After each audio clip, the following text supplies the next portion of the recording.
तो हेलो बच्चों, तो welcome to my YouTube channel. तो मैं हूं आपका साहिल भैया और आज की इस वीडियो में दोस्तों हम लोग क्लास 10 सिविक्स का सेकंड चैप्टर फेडरलिज्म को स्टार्ट करने वाले हैं। और मैंने ऑलरेडी दोस्तों चैप्टर 1 पावर शेयरिंग को पढ़ा के रखा है, पूरा लाइन बाय लाइन मैंने एनसीईआरटी को पूरा एकदम अच्छे से एक्सप्लेन करके रखा है। अगर तुमने अभी तक नहीं देखा पावर शेयरिंग का लेक्चर तो जाके तुरंत देखो। 1 घंटे के अंदर मैंने पक्की 1 घंटे के अंदर मैंने पूरा चैप्टर खत्म कर दिया हूँ पावर शेयरिंग का। तो तुम जाके तुरंत चेकआउट कर सकते हो। इस चैप्टर को देखने से पहले तुम उस चैप्टर को पहले देख लो तो बहुत अच्छे से समझ आने वाला है, या फिर तुम इस चैप्टर के बाद भी तुम जाके उस चैप्टर को देख सकते हो। ठीक है, बहुत मजा आएगा तुम्हें। बहुत ही आसान भाषा में मैंने पावर शेयरिंग का पूरा चीज मैंने क्लियर कर दिया है। ठीक है, क्रिस्टल क्लियर हो जाएगा। ठीक ना, पूरा एनसीईआरटी का लाइन बाय लाइन तुम्हें पूरा मैं याद करवा दिया हूँ उसमें, अगर तुम अच्छे से उस पूरे लेक्चर को देख के आए हुए होगे तो। ठीक है, तो आज हम लोग फेडरलिज्म का चैप्टर पढ़ने वाले हैं दोस्तों। तो कोई दिक्कत की बात नहीं है, एकदम आसान लैंग्वेज में हर चीज मैं भी बताने वाला हूँ। ठीक है, तो देखो सबसे पहले इस चैप्टर को स्टार्ट करने से पहले हम लोग कीवर्ड्स देखते हैं ताकि पूरा चैप्टर बहुत अच्छे से समझ में आए। ठीक है, क्योंकि उस कीवर्ड का यूजेस होता है चैप्टर के बीच में, कहीं पे भी वो उसका यूजेस हो सकता है। ठीक है, तो बहुत ही ज्यादा इंपॉर्टेंट रहता है वो कीवर्ड्स, तो तुम्हें पता होना चाहिए। ठीक है, कि कौन सा कीवर्ड का मतलब क्या है।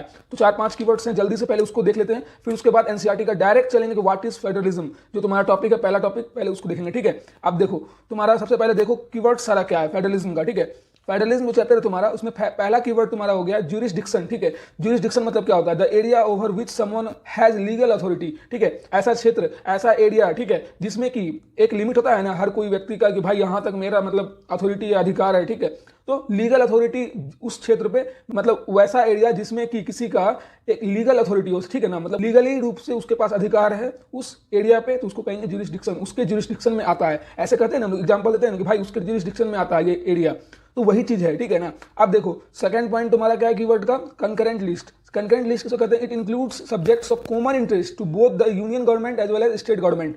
ज्यादा कुछ नहीं है इसमें, है ये कि ऐसा मुद्दा, ऐसा सब्जेक्ट, ठीक है, ऐसा टॉपिक, ठीक है, मतलब मुद्दा मान के चलो, ऐसा मुद्दा जो कि, ठीक है, स्टेट गवर्नमेंट और यूनियन गवर्नमेंट दोनों के बीच में कॉमन इंटरेस्ट को लाता है। ठीक है, दोनों का लाभ करवाता है। ठीक है, दोनों का फायदा दिखवाता है, ऐसा मुद्दा उसका कहेंगे कंकरेंट लिस्ट। समझ में आ रहा है ना? कॉमन इंटरेस्ट जिसमें कि वो बोथ गवर्नमेंट का, जिसमें यूनियन गवर्नमेंट और स्टेट गवर्नमेंट दोनों का कॉमन, समान, ठीक है ना, इक्वल इंटरेस्ट हो, या फिर कॉमन इंटरेस्ट या फिर सेम इंटरेस्ट हो। ठीक है, उस सब्जेक्ट को कहेंगे तुम्हारा कंकरेंट लिस्ट। समझ में आ गया ना? अब देखो चलते हैं, तुम्हारा थर्ड कीवर्ड क्या कह रहा है?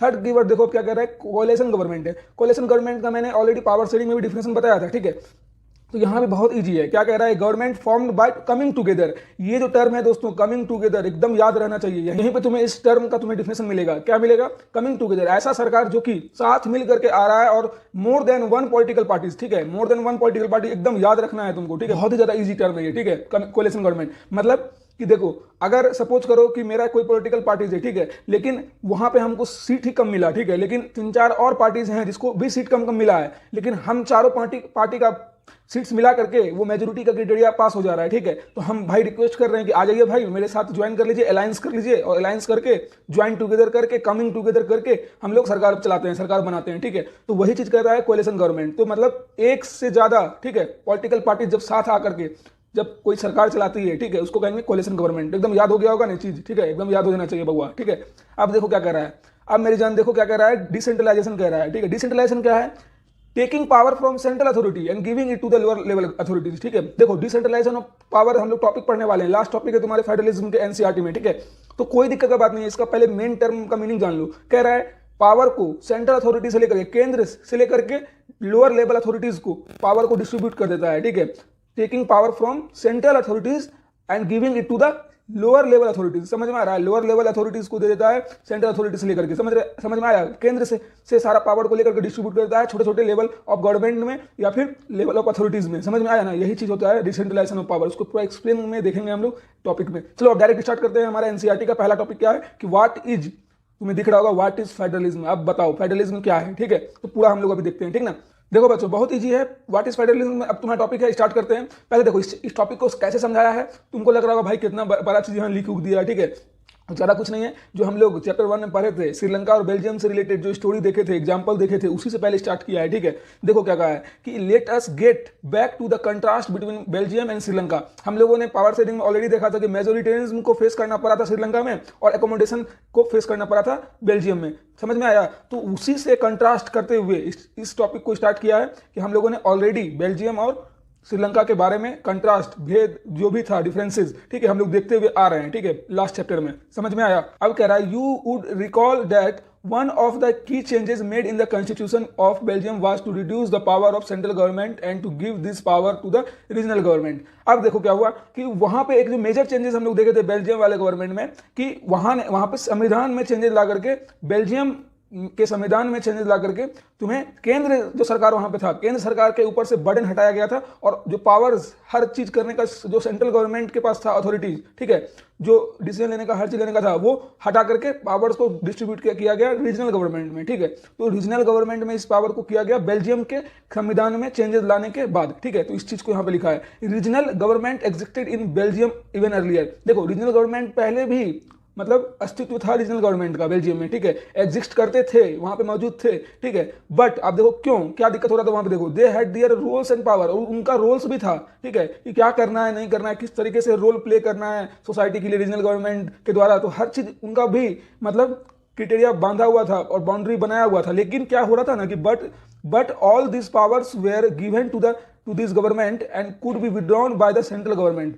लेकिन दिक्कत ये हो जा रहा था ना कि केंद्र जो सरकार थी वो रीजनल गवर्नमेंट के पास जो भी पावर, जो भी रोल्स उनके थे, ठीक है, वो क्या कर दे रहे थे, बार बार उनके जितने भी पावर्स थे उनको मतलब विड्रॉन करवा दे रहे थे। समझ में आ रहा है, सेंट्रल गवर्नमेंट के द्वारा। तो ये चीज बहुत दिक्कत का प्रॉब्लम फेसेस करना पड़ा था बेल्जियम के सिटीजन्स को, ठीक है ना। तो आप देखो क्या कह रहा है, the changes that took place in 1993, जो 4 बार संविधान चेंजेस किया गया था बेल्जियम का 1970 से लेकर के 1993 के बीच में, ठीक है। जो 23 साल के दरमियान में तुम्हारा जो चेंजेस 4 बार हुआ, तो 1993 का जो अमेंडमेंट वहां पे किया गया, जो चेंजेस किया गया, ठीक है, was that the regional government were given constitutional power that were no longer dependent on the central government. कितना ईजी है, देखो एकदम याद रखना है यहाँ पे। क्या याद रखोगे भाई कि उस चेंजेस को लाने के बाद, उस टाइम 1993 में जो चेंजेस आया, उसमें एक रूल्स बना दिया गया कि भाई देखिए, केंद्र सरकार से अब तुम्हारा कोई मतलब नहीं रहेगा, तुम्हारा जो जितना भी और पावर्स है तुम अपना रोल प्ले खुद से कर सकते हो, तुम पूरा इंडिपेंडेंट अब हो चुके हो, ठीक है, किसी पे भी निर्भर नहीं कर रहे हो, तुम्हें ऑटोनॉमी का फुल अधिकार मिल गया है, ठीक है, स्वतंत्र हो गए हो, रीजनल गवर्नमेंट भी स्वतंत्र हो गया है उस चेंजेस के लाने के बाद, ताकि वो अपना पावर्स का सही यूटिलाइजेशन कर पाए, किसी पे डिपेंडेंट ना रहे, हर चीज के लिए सेंट्रल गवर्नमेंट पे डिपेंडेंट ना रहे, ठीक है। तो इसलिए यहाँ पे कह रहा है, अगर ये जो चेंजेस आया ना 1993 में, तो यही चीज 10 Belgium shifted from a unitary to a federal form of government, यही चीज यूनिटरी फॉर्म ऑफ गवर्नमेंट से फेडरल फॉर्म ऑफ गवर्नमेंट में चेंजेस ला दिया बेल्जियम के गवर्नमेंट सिस्टम में, ठीक है। वहां का सरकार यूनिटरी फॉर्म से बदल के फेडरल फॉर्म ऑफ गवर्नमेंट में बदल गया, ठीक है। तो एकदम याद रहना चाहिए कि कैसे। अब यहाँ पे क्वेश्चन पूछ सकता है, देखो बउआ क्वेश्चन आ रहा है, देखो हम हर टॉपिक्स में से क्वेश्चन भी क्रिएट कर रहे हैं तुम लोगों के लिए। अगर जो बच्चे मेरे फॉलो कर रहे हैं, देखते हुए बिना स्किप किए हुए आ रहे हैं पूरा चैप्टर को, तो उसके लिए बहुत ही ज्यादा ये मतलब good lecture, best lecture provided मिलेगा, ठीक है, यूट्यूब पे। देखो क्या कह रहा है तुम्हारा क्वेश्चन यहाँ पे आ रहा है कि कैसे यूनिटी फॉर्म ऑफ गवर्नमेंट से फेडरल फॉर्म ऑफ गवर्नमेंट में चेंजेस हो गया बेल्जियम का सरकार। तो भाई यहाँ पे रीजन तुमको लिखना पड़ेगा कि 1993 के यहाँ से यहाँ तक जो लिखा हुआ है ना कि भाई वहां पे रीजनल गवर्नमेंट होते थे, लेकिन उनके अलग अलग रोल्स और पावर्स भी होते थे। लेकिन हो क्या रहा था कि all this powers were given to this government and could be withdrawn by the central government. तो यहाँ से लिखा हुआ है, जो बट से जो लिखा हुआ है यहाँ तक सेंट्रल गवर्नमेंट तक, पहले ये रीजन देना है, फिर उसके बाद कहना है कि the changes that took place, यहीं से वहां से लाइन उठा देना है। याद कर लो 1993 के चेंजेस के बाद जो सेंट्रल गवर्नमेंट पे डिपेंडेंट रहना पड़ रहा था रीजनल गवर्नमेंट को, वो अब हट चुका था। पूरा रीजनल गवर्नमेंट भी अपने आप को ऑटोनोमस के रूप में देख करके पूरा रोल्स प्ले कर रहा था और पावर्स का यूटिलाइजेशन सही रूप से कर पा रहा था। वो फुल्ली इंडिपेंडेंट हो गया था, ठीक है, किसी पे भी निर्भर सेंट्रल गवर्नमेंट पे नो लॉन्गर डिपेंडेंट, ठीक है, वही चीज यहाँ लिखा हुआ। और इसी वजह से ठीक है, इसी वजह से बेल्जियम शिफ्टेड हो गया यूनिटी फॉर्म गवर्नमेंट से लेकर के फेडरल फॉर्म गवर्नमेंट में। तो कितना ईजी था। यहाँ पे क्वेश्चन जो आया है इस चीज को याद रखना, ठीक है ना, एकदम जो बच्चे मेरा सुन रहे हैं उनको एकदम याद हो गया होगा ये चीज, ठीक है। तो समझ आ गया होगा तुमको यहाँ तक सारा चीज जो भी मैंने बताया, ठीक है। अब देखो क्या कह रहा है, श्रीलंका कंटिन्यूज, श्रीलंका का यहाँ पे चर्चा कर दिया। Sri Lanka continues to be all practical purpose, वो जितना भी प्रैक्टिकल पर्पस हो सकते थे अपने लिए करना स्टार्ट कर रहे थे, ठीक है। A unity system where the national government has all the power, ठीक है। वहाँ पे जो यूनिटी सिस्टम था, वहाँ पे जो राष्ट्र जो गवर्नमेंट था, ठीक है, राष्ट्र सरकार जो थी, ठीक है, वो उसके पास ही सारा पावर्स थे। Tamil leaders want Sri Lanka to become a federal system, वहाँ के जो तमिल लीडर्स थे, ठीक है, जो ग्रुप के जो लीडर्स होते हैं, ठीक है, वो चाहते थे कि भाई हमारा भी देश, हमारा भी जो श्रीलंका है वो फेडरल सिस्टम को फॉलो करे, ठीक है। अब देखो तुमको फेडरलिज्म का मेन डिफिनेशन यहां से चालू होता है, इस पैराग्राफ से मेन डिफिनेशन चालू होगा, तो तुम याद रखना क्या लिखा है। देखो, federalism is a system of government in which the power is divided between central authority and the various constituent units of the country. देखो, फेडरलिज्म क्या है, एक सिस्टम है गवर्नमेंट का जिसमें कि पावर क्या होता है, डिवाइडेड होता है, बंटता है, ठीक है, बिटवीन सेंट्रल अथॉरिटी, केंद्र में जो अथॉरिटीज हैं उनसे लेकर के वेरियस कंस्टिट्यूएंट यूनिट्स का मतलब ये समझो कि जो लोअर लेवल गवर्नमेंट में जितने भी यूनिट्स हैं उनमें पावर को डिवाइड किया जाता है केंद्र के अथॉरिटीज से, ठीक है। तो उसको, उस सिस्टम को, उस पावर शेयरिंग के सिस्टम को, ठीक है, कंस्टिट्यूएंट यूनिट्स में पावर शेयरिंग के सिस्टम को कहेंगे फेडरलिज्म, ठीक है। ये एक सिस्टम है, ठीक है, सरकार का। समझ में आ रहा है ना। आप देखो क्या कह रहा है, यूजुअली अब दो तरह के, मेनली तुमको दो लेवल्स के गवर्नमेंट, फेडरेशन गवर्नमेंट दिखेंगे। कैसे कैसे दो तरह के दिखेंगे बाबू, देखो यहाँ पे, usually a federation has two level of government, ठीक है। One is the government for the entire country that is usually responsible for the few subjects of common national interest. देखो, पहला उस टाइप का तुम्हारा होगा जो कि इंटायर, पूरा देश को, ठीक है, पूरे कंट्री का पूरा एकदम सारा चीज प्रोग्रेस हो रहा है कि डिमोशन हो रहा है देखता है, और कॉमन नेशनल इंटरेस्ट निकालता है, ठीक है। सामान्य जो ऐसा मुद्दा पे वो चीज निगरानी रखता है और रिस्पॉन्सिबल रहता है, जिम्मेदारी लेता है, जिसमें कि राष्ट्र के इंटरेस्ट में कॉमन इंटरेस्ट निकल सके, ठीक है, कॉमन राष्ट्र का इंटरेस्ट निकल सके, उस मुद्दे पे वो ध्यान रखता है। पहला फेडरेशन तुम्हारा ये हो गया, ठीक है। दूसरा कह रहा है the others are governments at a level of provinces और states that look after much of the day to day administrating of their state. और दूसरा जो फेडरेशन होता है जो स्टेट्स के या फिर लोअर लेवल ऑफ प्रोविंसेस जो भी होते हैं, ठीक है, उनका ध्यान रखता है, देखता है कि कैसे डे टू डे में तुम्हारा प्रशासन वहाँ का लोगों का बीच चलाया जा रहा है, ठीक है, कैसा वहाँ का प्रशासनिक सिस्टम है, ठीक है, स्टेट में। समझ में आया ना। यही चीज होता है, दो तरह के तुम्हारा फेडरेशन है। वन तुम्हारा हो गया जो कि इंटायर कंट्री के बेस्ड पे common interest, national common interest निकालता है, और दूसरा तुम्हारा हो गया जो government at level of provinces और स्टेट्स में देखता है डे टू डे कैसा एडमिनिस्ट्रेशन सिस्टम चल रहा है, ठीक है ना, प्रशासनिक सिस्टम कैसा चल रहा है। समझ में आया यहाँ पे। अब देखो क्या कह रहा है, both this levels of governments enjoy their power independent of each other. देखो, समझ में तुमको ये चीज आना चाहिए कि इस दोनों जो फेडरेशन है ये भी पूरा इंडिपेंडेंट है, किसी पे भी डिपेंडेंट नहीं कर रहा है। ऐसा नहीं कि तुम्हें मतलब डिपेंडेंट करना पड़ेगा। समझ में आया कि मतलब नेशनल जो लेवल पे इंटरेस्ट देख रहा है वो तुम्हारा लोअर लेवल के भी इंटरेस्ट को देखेगा, ऐसा नहीं है। दोनों का बटा हुआ है, दोनों अपना पावर खुद इंजॉय कर रहे हैं बिना किसी पे निर्भर किए हुए। समझ में आ गया ना, बहुत इजी था। यहाँ पे यही क्वेश्चन पूछेगा तुमको कि व्हाट इज फेडरेशन, पहले क्वेश्चन पूछेगा कि वही व्हाट इज फेडरलिज्म, फेडरलिज्म का तुमको बताओ डिफिनेशन, तो फेडरलिज्म का डिफिनेशन तुमको लिखना पड़ेगा। और फिर तुमसे एक क्वेश्चन पूछेगा कि how many types of federation are there in the federal system, तो तुम्हें दो सिस्टम यहाँ पे दो लिखना पड़ेगा जो तुम्हारा है। पहला हो गया one is a government for the entire country जो कि कॉमन नेशनल इंटरेस्ट को देखता है, और दूसरा वही जो एडमिनिस्ट्रेशन सिस्टम को देखता है, स्टेट्स के लोअर लेवल के प्रोविंसेस को देखता है, ठीक ना, और वहाँ का देखता है कि कैसे प्रशासन चल रहा है नहीं चल रहा है। समझ में आ गया, डे टू डे लाइफ में। समझ में आया, एकदम याद हो जाना चाहिए दोस्तों तुम लोगों को, ये चीज़ एकदम याद हो जाएगा ना, एकदम याद हो जाना चाहिए। समझ में आ गया ना। ये सब जितना भी क्वेश्चंस हैं जो एनसीईआरटी को पढ़ने के टाइम तुम लोगों को मतलब एराइज होते हैं, ठीक है, क्वेश्चंस आते हैं, इन सभी को इग्नोर और नजरअंदाज मत करना, ठीक है, क्योंकि यही सब जो क्वेश्चंस हैं तुम्हें जो एग्जामिनेशन में फिर जो क्वेश्चंस आएंगे उसको कनेक्ट करके लिखने में हेल्प आउट करेगा। समझ में आ रहा है ना।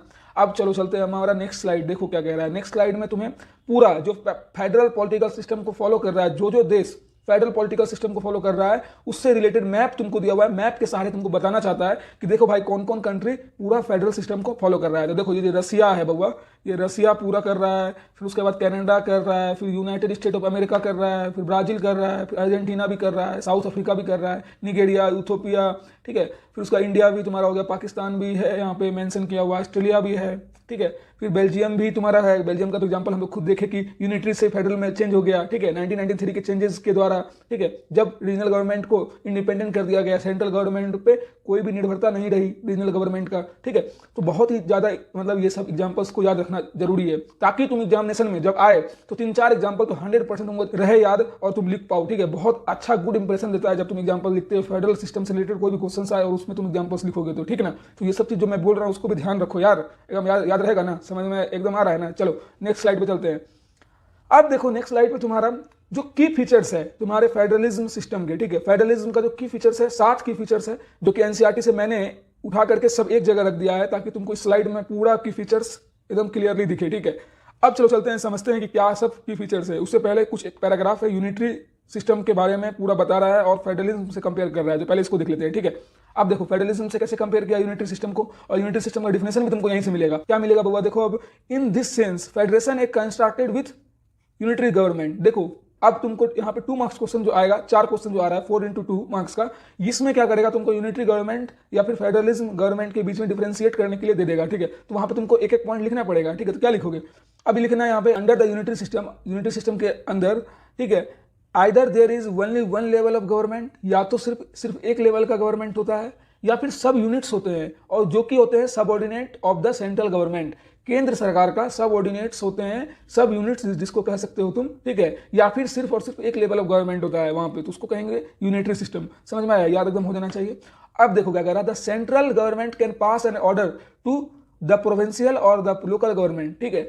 जो सेंट्रल गवर्नमेंट होता है यूनिटरी सिस्टम में, वही पास आउट कर सकता है, जो भी कानून लाना है, जो भी मतलब रूल्स रेगुलेशन बनाना है, ठीक है, तो वही सिर्फ पास कर सकता है और उसी को फॉलो करना पड़ेगा सबऑर्डिनेट्स को, ठीक है। समझ में आ गया, सब यूनिट जो भी हैं, ठीक है, उनको फॉलो करना पड़ेगा। सेंट्रल गवर्नमेंट का ही बात को फॉलो करना पड़ेगा, ठीक है। लोकल लेवल गवर्नमेंट का भी जो भी रूल्स एंड रेगुलेशन या फिर कुछ भी एक्ट को पास कराना होगा तो सेंट्रल गवर्नमेंट के पास जाएगा। सारा पावर मोटा मोटी सेंट्रल गवर्नमेंट के पास है, ठीक है, इन वन हैंडेड। समझ में आ रहा है ना, क्योंकि वन लेवल ऑफ गवर्नमेंट वहाँ पे हो रही है यूनिटरी फॉर्म ऑफ गवर्नमेंट में। लेकिन यहाँ पे as compare in federal system, अब देखो यहाँ इस लाइन से तुमको कंपेयर किया है फेडरल सिस्टम से। The central government can not order the state government to do something, central government को कोई अधिकार नहीं है ऑर्डर देने का कि भाई तुमको जो करना है करो, हम जो बोल रहे हैं वही करो, ठीक है। ऐसा कुछ बोलने का अधिकार नहीं है फेडरलिज्म में, समझ में आ रहा है। और देखो state government has power of its own for which it is not answerable to central government, और स्टेट गवर्नमेंट के पास अपना खुद का पावर होता है कि भाई तुमको जो करना है करो, लेकिन एक लिमिटेशन में सही से करो, कॉन्स्टिट्यूशन को फॉलो करते हुए। लेकिन अब देखो कोई भी एक लाइन याद रखना तुम कि इन फेडरल सिस्टम, ठीक है, state government will not answerable to the central government, ठीक है। देखो स्टेट गवर्नमेंट जो होता है वो आंसरेबल नहीं हो सकता है सेंट्रल गवर्नमेंट में, ठीक है। फेडरल सिस्टम में यही रूल्स एंड रेगुलेशन है कि भाई क्यों जिम्मेदारी लेगा, क्यों हर चीज़ का आंसर करेगा, उसका भी तो खुद का पावर है स्टेट के पास ना, तो इसलिए फुल्ली इंडिपेंडेंट है, ठीक है, किसी पर निर्भर नहीं कर रहा है state government in federal system. समझ में आ रहा है ना, वही चीज़ अपोजिट था यूनिटरी सिस्टम में। कितना ईजी है, एग्जाम्पल ले लो ना भाई हमारे देश का, यहाँ भी फेडरल सिस्टम चलता है मोटा मोटी, ठीक है, यहाँ ही फेडरल सिस्टम चल रहा है, स्टेट गवर्नमेंट के पास अपना खुद का अधिकार है। समझ में आया क्या कह रहा है, देखो both this governments are separate answerable to the people. समझ में आया, मतलब जनता को, मतलब separately both government, central government केंद्र सरकार और स्टेट गवर्नमेंट दोनों सरकार फुल्ली रूप से जिम्मेदारी लेती है कि भाई हम जवाब देंगे, ठीक है, अपना अपना सेपरेटली। समझ में आया, कोई किसी पे निर्भर करके कोई जवाब नहीं देगा। समझ में आया कि नहीं, आंसरेबल हो सिटीजन को आंसरेबल होगा, लेकिन केंद्र सरकार अपना अलग सेपरेट आंसरेबल होगा और स्टेट गवर्नमेंट तुम्हारा अलग सेपरेट आंसरेबल देगा, ठीक है। ऐसा नहीं कि भाई स्टेट गवर्नमेंट बोले भाई तुम मेरे बदले ही बोल दो ना, बात को समझो ना, क्योंकि हम भी तुम्हारा बात मानते थे। तो यही सब चीज़ यूनिटरी में होता था, लेकिन फेडरल सिस्टम ऐसा कुछ नहीं होता है। समझ में आया, यहाँ पे क्वेश्चन आ रहा है पिछले पैराग्राफ से कि difference between unitary and federal system. याद रहेगा ना दोस्तों, पूरा डिफरेंस ही है यहाँ पे, दो लाइन का, दो पॉइंट है, उनको लिखना पड़ेगा। समझ में आया। तो अब चलते हैं हमारा जो नेक्स्ट टॉपिक है तुम्हारा फेडरलिज्म का की फीचर्स, ठीक है। तो तुम्हें ये पीरियोडिक टेस्ट में ही पूछ देगा, ठीक है, जो तुम्हारे स्कूल में पीरियोडिक टेस्ट होते हैं वहाँ पे कहेगा कि 4 की फीचर्स लिखें, अगर 4 मार्क्स का है, या 5 लिखे 5 मार्क्स का है तो, या 3 मार्क्स का है तो 3 लिखें। तो तुमको याद रखना है कौन कौन सा तुमको लिखना है, ठीक है। हमेशा हर की फीचर्स को ध्यान में रखते हुए चलो, अगर इन सारे की फीचर्स का फॉलो हो रहा है तो वो एक अच्छा गुड फेडरल कंट्री माना जाएगा, ठीक, समझ में आ रहा है ना। अब देखो क्या कर रहा है, पहला तुम्हारा की फीचर कर रहा है देयर आर 2 और मोर लेवल ऑफ गवर्नमेंट, या फिर 2 और मोर लेवल या फिर टायर्स ऑफ गवर्नमेंट, ठीक है।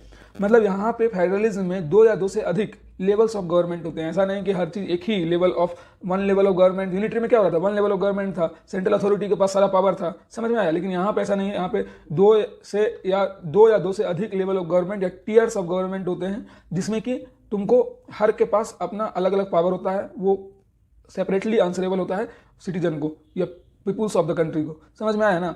अब देखो क्या कह रहा है तुम्हारा second point, different tyres of government govern the same citizen but each tyre has its on jurisdiction in specific matter of legislation, taxation and administration. वही चीज तुमको बोले अभी ना कि सब इंडिपेंडेंट होता है, किसी पे भी कोई निर्भर नहीं करता, कोई डिपेंडेंट का यहाँ पे मामला ही नहीं है। सब मतलब गवर्न करता है सेम सिटीजन को, जनता को ही, मतलब जनता जो है तुम्हारा उसी को गवर्न कर रहा है, चला रहा है। लेकिन इस टीयर, सभी टीयर को, जितने भी लेवल्स ऑफ गवर्नमेंट हैं, ठीक है, उनका अलग अपना अलग एक क्षेत्र है। जुरिसडिक्शन का मतलब बताया था ना, देखो यहाँ पे टर्म आ गया, तो वही चीज यहाँ पे इसलिए मैंने बता के रखा था। जुरिसडिक्शन मतलब होता है the area in which someone has legal authority, ठीक है। तो उस क्षेत्र में अपना अलग हर एक लेवल ऑफ गवर्नमेंट का अलग अलग अथॉरिटीज होते हैं, मतलब अधिकार होता है, ठीक है, उस क्षेत्र में, जिसमें कि स्पेसिफिक मैटर आता है लेजिस्लेशन का, टैक्सेशन और एडमिनिस्ट्रेशन का। तो लेजिस्लेशन, टैक्सेशन और प्रशासनिक कार्य व्यवस्था में ये सब चीज़ खुद का अपना होता है, ठीक है, जुरिसडिक्शन होता है। तो ये चीज़ याद रखना, लेजिस्लेशन, टैक्सेशन और एडमिनिस्ट्रेशन वाला term,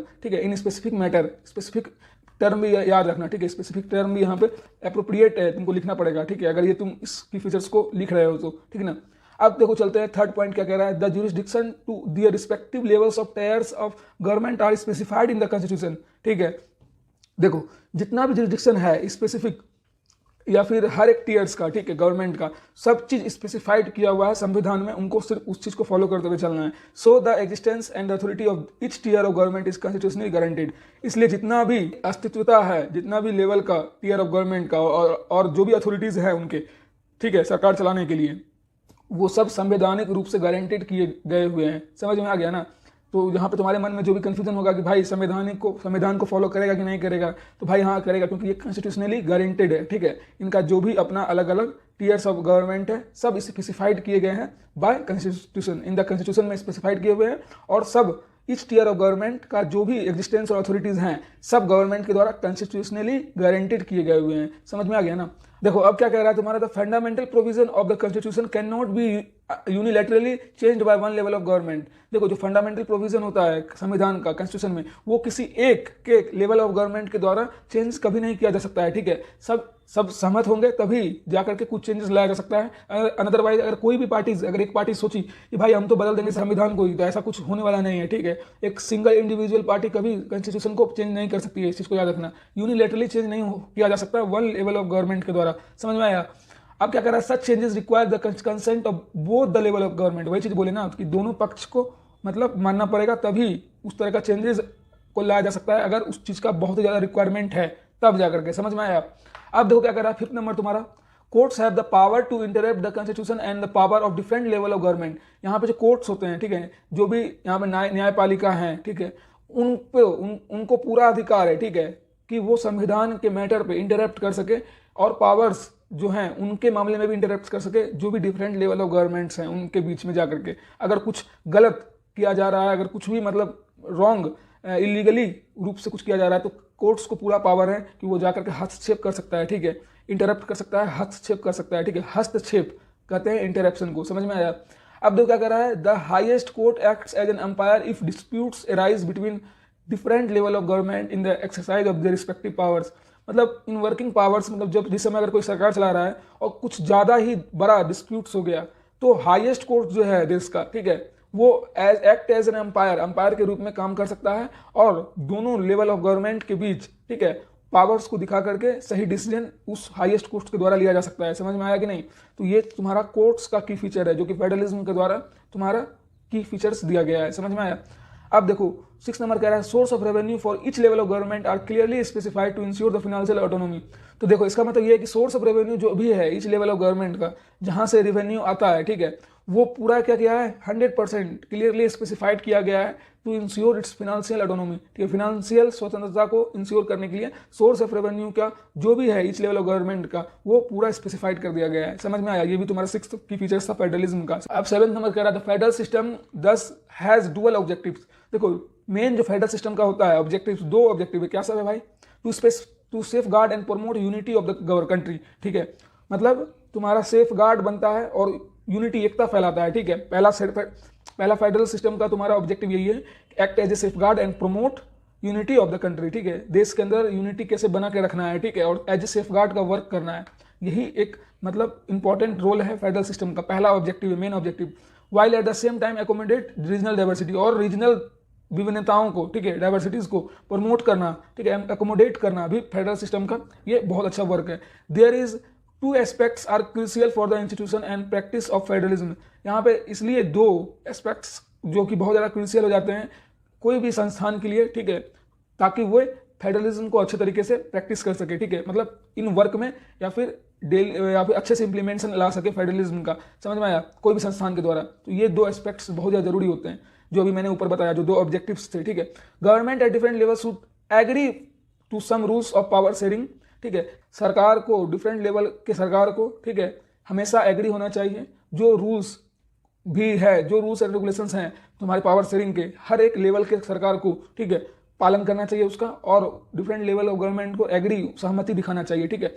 they should also trust that etch would abide by its part of the agreement. और यहाँ पे ऐसा हमेशा होना चाहिए कि सब एक दूसरे पे विश्वास रख रहे हैं, ठीक है, और कोई भी अबाइड नहीं कर रहा है, अगेंस्ट में नहीं जा रहा है, जो भी एग्रीमेंट हुआ है उसके खिलाफ नहीं जा रहा है, ठीक है।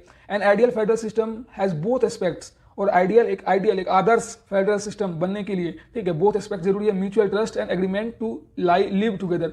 देखो लास्ट में तुम्हारा 2 पॉइंट में ही पूरा जो 7th की फीचर है वो क्लियर कर दिया कि एक आदर्श फेडरल सिस्टम बनने के लिए, ठीक है, बोथ एस्पेक्ट, दोनों एस्पेक्ट्स का बहुत ज्यादा जरूरी है। तुम ही सोचो ना, अगर जहां पे ट्रस्ट नहीं रहेगा, जहां पे एग्रीमेंट नहीं हो सकेगा कि दोनों साथ में लिव टुगेदर रहेंगे, ठीक है, कोई भी लेवल्स ऑफ गवर्नमेंट हो, ठीक है, चाहे वो यूनियन गवर्नमेंट हो चाहे वो स्टेट गवर्नमेंट हो, दोनों के बीच अगर म्यूचुअल अंडरस्टैंडिंग नहीं है, म्यूचुअल ट्रस्ट नहीं है, या फिर एग्रीमेंट भी है लिव टुगेदर का लेकिन वो फॉलो नहीं कर पा रहे हैं, तो वो थोड़ी एक आइडियल फेडरल सिस्टम बन पाएगा। तो इसलिए ये सारा चीज जरूरी है कि म्यूचुअल ट्रस्ट होना चाहिए और एग्रीमेंट ऑफ लिव टुगेदर को फॉलो हमेशा करना चाहिए, ठीक है, कोई भी लेवल्स ऑफ गवर्नमेंट को। तो यही था हमारा जितना भी इंपॉर्टेंट की फीचर्स है जो कि तुम्हें हमेशा दिमाग में एकदम गांठ बांध के एकदम याद रखना चाहिए, ठीक है। बहुत ईजी था, आसान लैंग्वेज में लाइन बाय लाइन मैंने हर चीज अभी बता दिया, ठीक है। चलो तो हम लोग पूरा की फीचर्स देख लिए, ठीक है, फेडरलिज्म का। अब चलते हैं, देखो क्या कह रहा है। The exact balance of power between the central and the state government varies from one federation to another.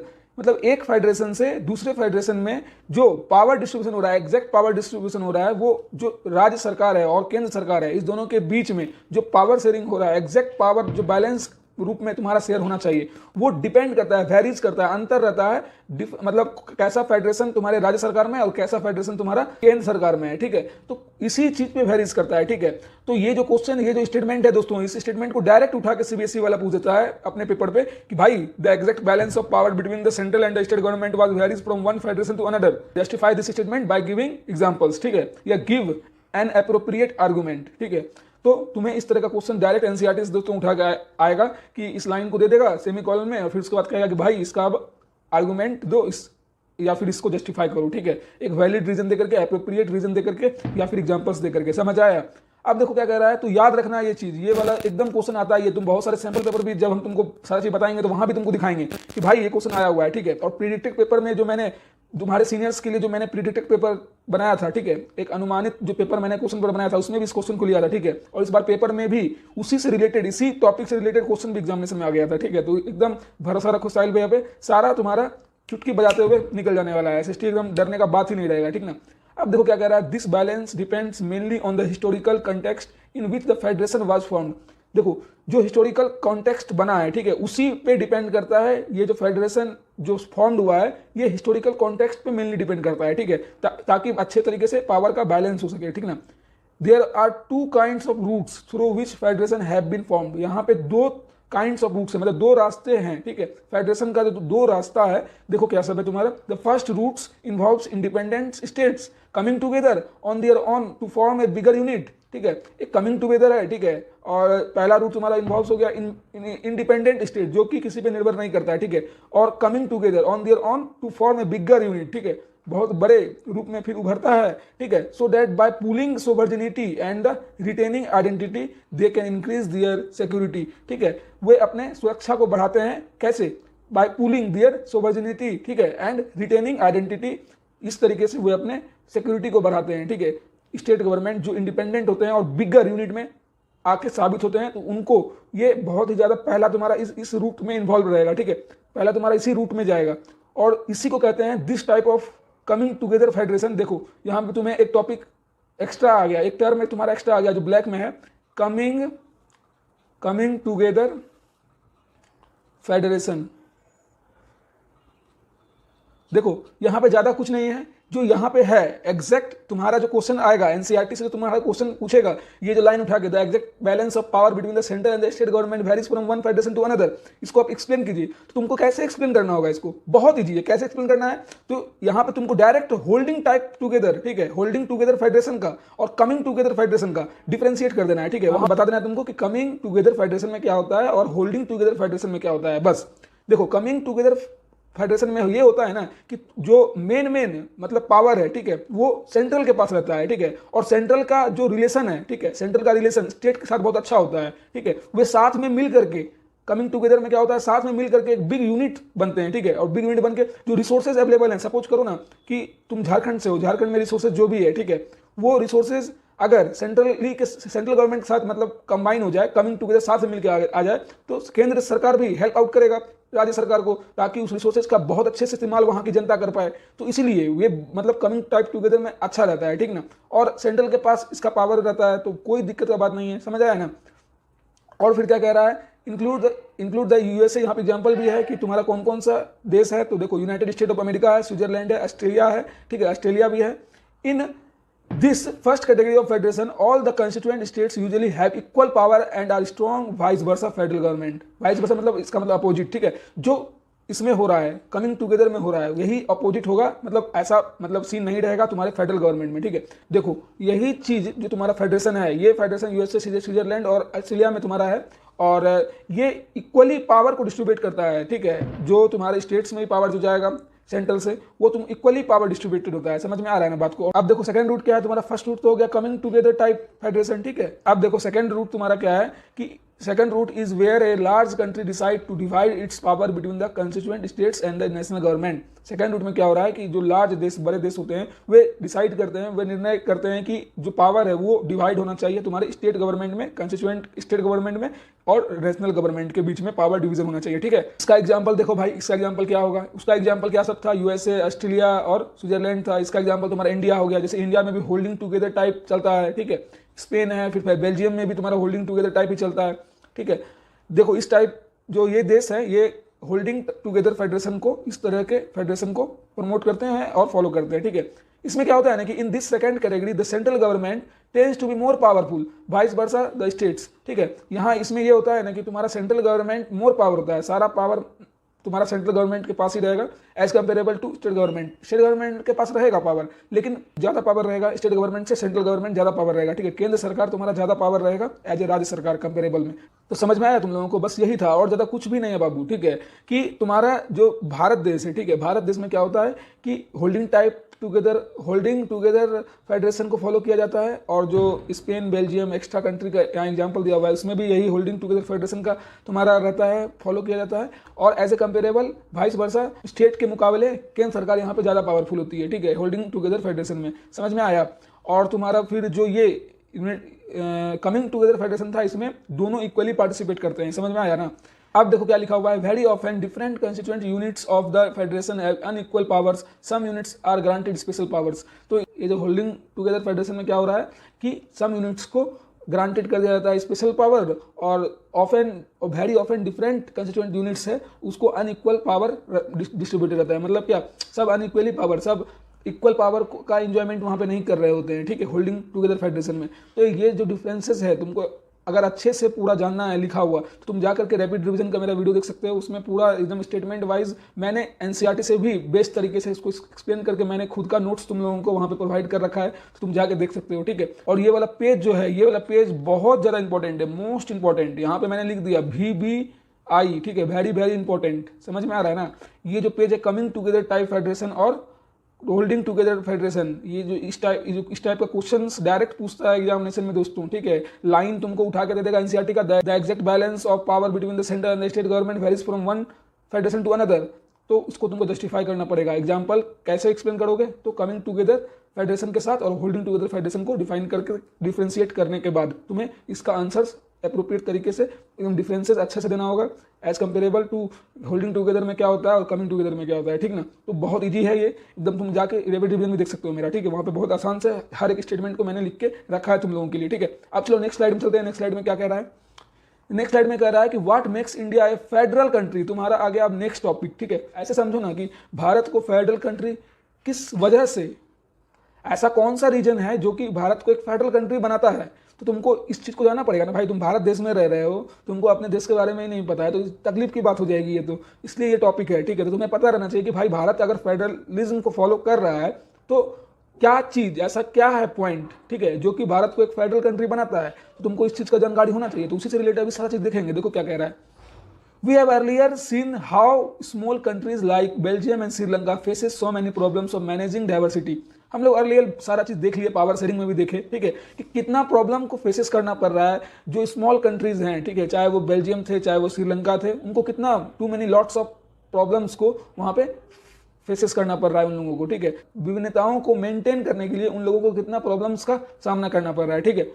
What about A vast country like India, जो विकसित कंट्री अभी है, ठीक है, डेवलपिंग फेज में है, जो जैसे कि अपना हो गया इंडिया हो गया, ठीक है, जो India is a vast country, ये जो स्टेटमेंट है, तो व्हाट अबाउट, तो क्या मतलब कह सकते हैं हम लोग, ठीक है, इंडिया के बारे में जो अभी वास्ट कंट्री है विद सो मेनी लैंग्वेज, तो तुम इंडिया के बारे में क्या सोचते हो कि भाई जो इंडिया है ये कैसे मैनेज कर पा रहा होगा, ठीक है, जहाँ की भाई इतना ज़्यादा लैंग्वेज है, ठीक है, डिफरेंट टाइप के लोग, लैंग्वेज अलग अलग प्रकार के, जहाँ भी जाओगे जिस भी क्षेत्र में जाओगे सब अपना अपना अलग अलग भाषा बोलता है, ठीक है, तो कैसे ये मेंटेन करने में कामयाब हो जा रहा है, ठीक है। और रिलीजन तुम्हारा है अलग अलग टाइप का, रीजन भी अलग अलग टाइप का है, क्षेत्र अलग है, धर्म अलग है, भाषा अलग है, ठीक है, तो फिर कैसे, ठीक है, तो यही चीज, यही कैसे, यही वाई, व्हाट, व्हेन और हाउ का तुमको यहाँ पे आंसर मिलेगा, ठीक है, समझ में आ रहा है ना। What are the power sharing arrangement in our country, तो यही चीज जानना है कि पावर शेयरिंग अरेंजमेंट जो किया गया है हमारे देश में, जो थोड़ा बहुत अच्छे तरीके से मेंटेन करके हर चीज को रखा गया है, ये कैसे, ठीक है, तो इसको समझना पड़ेगा।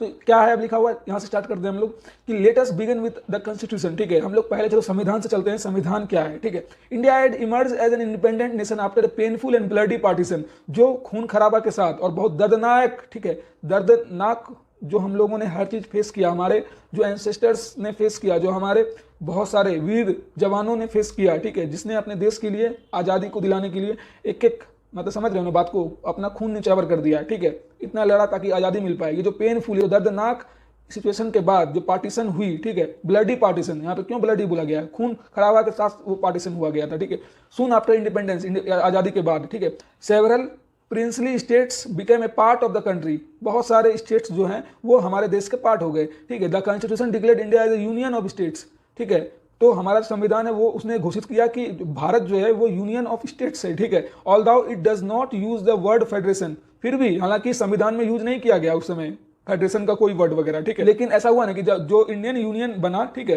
Is based on the principle of federalism, ये जो प्रिंसिपल है फेडरलिज्म का, ठीक है, हम लोग जो की फीचर्स देखे 7 की फीचर्स, ठीक है, वो लेकिन क्या है तुम्हारा बेस्ड है फेडरलिज्म के प्रिंसिपल्स पे, ठीक है।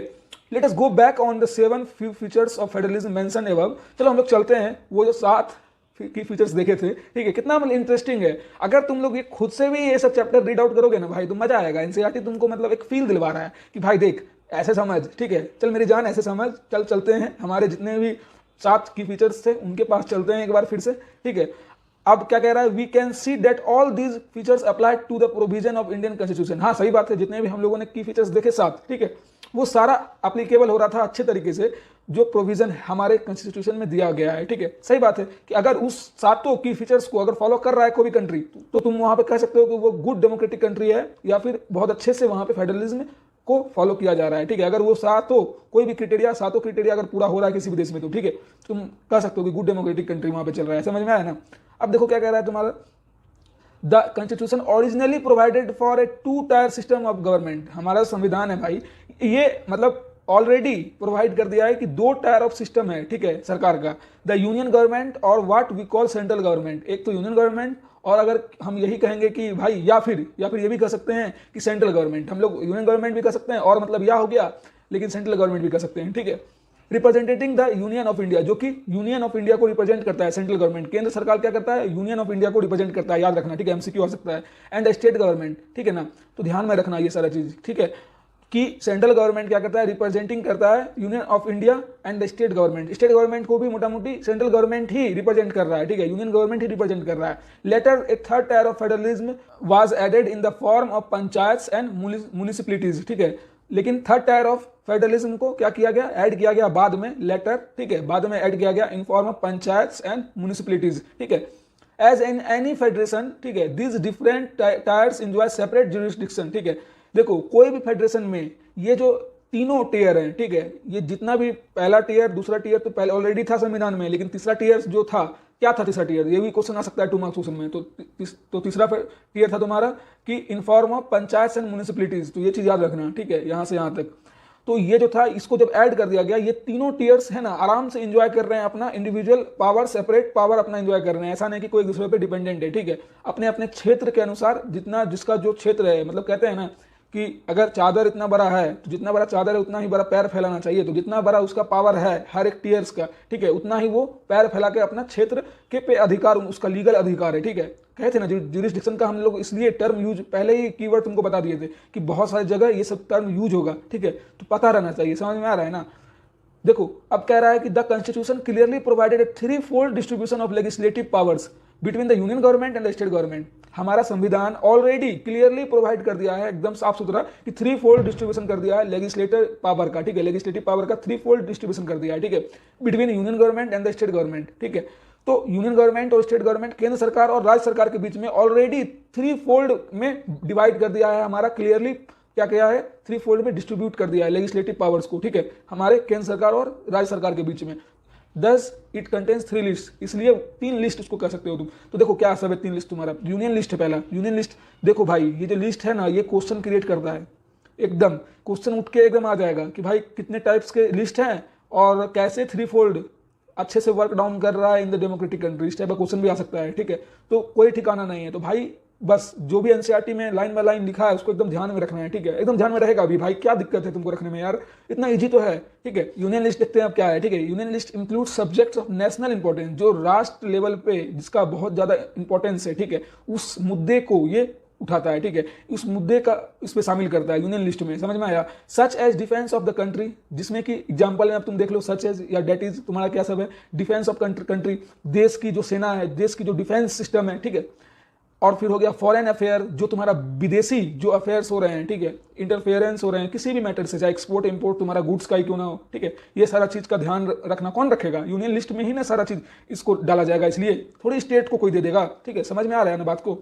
अब फिर क्या कर रहा है, बैंकिंग, कम्युनिकेशन एंड करेंसी, जो बैंकिंग का सिस्टम है ये भी पूरा चीज संभालेगा एकदम। तुम अब कनेक्ट करो, सोसाइटी से कनेक्ट करो भाई। जितना भी बैंक्स है वो थोड़ी किसी स्टेट गवर्नमेंट के पास जाती है कि भाई हमको तुम्हारे स्टेट में चलाना है, ठीक है, नहीं जाती है ना। वो तो केंद्र सरकार के पास जाती है कि भाई हमको बैंक खोलना है, हमको भाई यूनियन लिस्ट में आपको पूरा अधिकार है कि बैंकिंग का हम यहाँ पे कर सकते हैं, अवेलेबल फैसिलिटी प्रोवाइड करा सकते हैं, तो वो अलाउ करते हैं क्योंकि उन्हीं के पास ये अधिकार है। तो क्या सब है उसके अंतर्गत, क्या सब आता है, इस चीज को ध्यान में रखना है। बैंकिंग सिस्टम भी आता है, कम्युनिकेशन एंड करेंसी सिस्टम भी आता है, करेंसी भी यूनियन लिस्ट में आता है, ठीक है। ये मतलब यूनियन लिस्ट का ही मुद्दा है, ठीक है। कम्युनिकेशन जो तुम संचार का जो मुद्दा है, फिर करेंसी का मुद्रा का जो मुद्दा है, ठीक है, वे सारे तुम्हारे यूनियन लिस्ट के अंतर्गत आते हैं, ये सारा मुद्दा, ठीक है। They are included in this list because, इनको क्यों शामिल किया गया है, तो इसलिए साबित किया गया because we need a uniform policy on this matters throughout the country, क्योंकि पूरे देश में इसको यूनिफॉर्म पॉलिसी लाना है। ऐसा नहीं कि बाबू तुम्हारे लिए उस स्टेट के लिए हरियाणा के लिए कुछ अलग होगा, तो बिहार के लिए कुछ अलग होगा, तो दिल्ली के लिए अलग होगा, ठीक है, या फिर मुंबई के लिए अलग कुछ होगा, तो ऐसा कुछ नहीं है, ठीक है। समझ में आ रहा है, बातों को समझो, ठीक है, बातों को समझ में आ रहा है। गोवा में अलग होगा, ऐसा कुछ नहीं है, पूरे थ्रू आउट कंट्री, पूरे देश में समान ही, ठीक है, पॉलिसीज आएंगे जो भी इन सारा मैटर्स है जिसको यूनियन लिस्ट के तहत सरकार लाएगी, ठीक है। The union government alone can make laws relating to the subject mention in the union list. तो एकदम याद रखना, यूनियन लिस्ट का ये एक फैसिलिटीज है कि भाई जो भी मुद्दा इसमें है, ठीक है, यूनियन लिस्ट में आता है, अगर यूनियन सरकार को पूरा अधिकार है कि वे कोई भी कानून जो रिलेवेंट बहुत अच्छा हो, ठीक है, जो पब्लिक के बेनिफिट में हो सके, वो आराम से जितने भी मुद्दे जो भी मेंशन इसमें हैं, इंक्लूडेड हैं, ठीक है, यूनियन लिस्ट में, उनको आराम से उनके लिए कोई भी नियम कानून लाया जा सकता है यूनियन गवर्नमेंट के द्वारा। तो इस चीज़ को याद रखना, ठीक है। इतना आराम से दोस्तों हर चीज़ बता रहे हैं, ठीक है। अब तुम लोग बोलोगे कि याद नहीं हो रहा, तो कैसे काम चलेगा, ठीक है। अब देखो स्टेट लिस्ट क्या कह रहा है, state list content subjects of states and local importance such as police, trade, commerce, फिर उसके बाद एग्रीकल्चर एंड इरिगेशन। देखो स्टेट लिस्ट का भी अपना अपना अधिकार है, क्या सब है भाई, वो एक स्टेट और लोकल इंपॉर्टेंस को दर्शाता है, ठीक है। तुम्हारा जैसे पुलिस हो गया, निकलता है ना, बिहार पुलिस, यूपी पुलिस, तो भाई वो सब तुम्हारा स्टेट गवर्नमेंट के हाथ में है। ऐसा नहीं कि सब चीज सेंट्रल गवर्नमेंट, यूनियन गवर्नमेंट के हाथ में है, ठीक है, ऐसा कुछ बात नहीं है। स्टेट गवर्नमेंट के पास जो है हाथ में, वो उसके लिए अच्छे से वर्क करता है। देखो क्या सब है, पुलिस है, ट्रेड हो गया, जो भी व्यापार का तुम्हारा सिस्टम है, कॉमर्स हो गया तुम्हारा, फिर उसका एग्रीकल्चर तुम्हारा हो गया, फिर इरिगेशन सिस्टम हो गया, ये सारा चीज जो मेंशन किया हुआ है। This state government alone can make laws relating to the subject mention in the state. ये जो लाइन है ना, ये तुम्हारा तीनों में सेम होगा, लेकिन जो अलग अलग सब्जेक्ट है, सबका सब्जेक्ट लेकिन अलग होगा, मतलब मुद्दा अलग होगा, ठीक है, ध्यान में रखना। तो ये स्टेट लिस्ट को क्या सब अधिकार है? तो पुलिस या ट्रेड या फिर कॉमर्स, एग्रीकल्चर एंड इरिगेशन जो मुद्दा है, इस पे कोई भी नियम कानून वो ला सकता है। समझ में आ गया ना? अब चलते हैं कंकरेंट लिस्ट। देखो क्या है, concurrent list include subjects of common interest to the both union government as well as state government. देखो कंकरेंट लिस्ट का हम लोग कीवर्ड्स में भी पढ़े थे, सेम वही लाइन वहां पे भी था, कीवर्ड्स में भी यहाँ पे भी है कि ये कॉमन इंटरेस्ट निकालता है। देखो स्टेट में तो स्टेट के बारे में था, यूनियन में यूनियन के बारे में था, जो कि पूरा देश के लिए था, ठीक है, और स्टेट वाला तो स्टेट अपना स्टेट को देखेगा।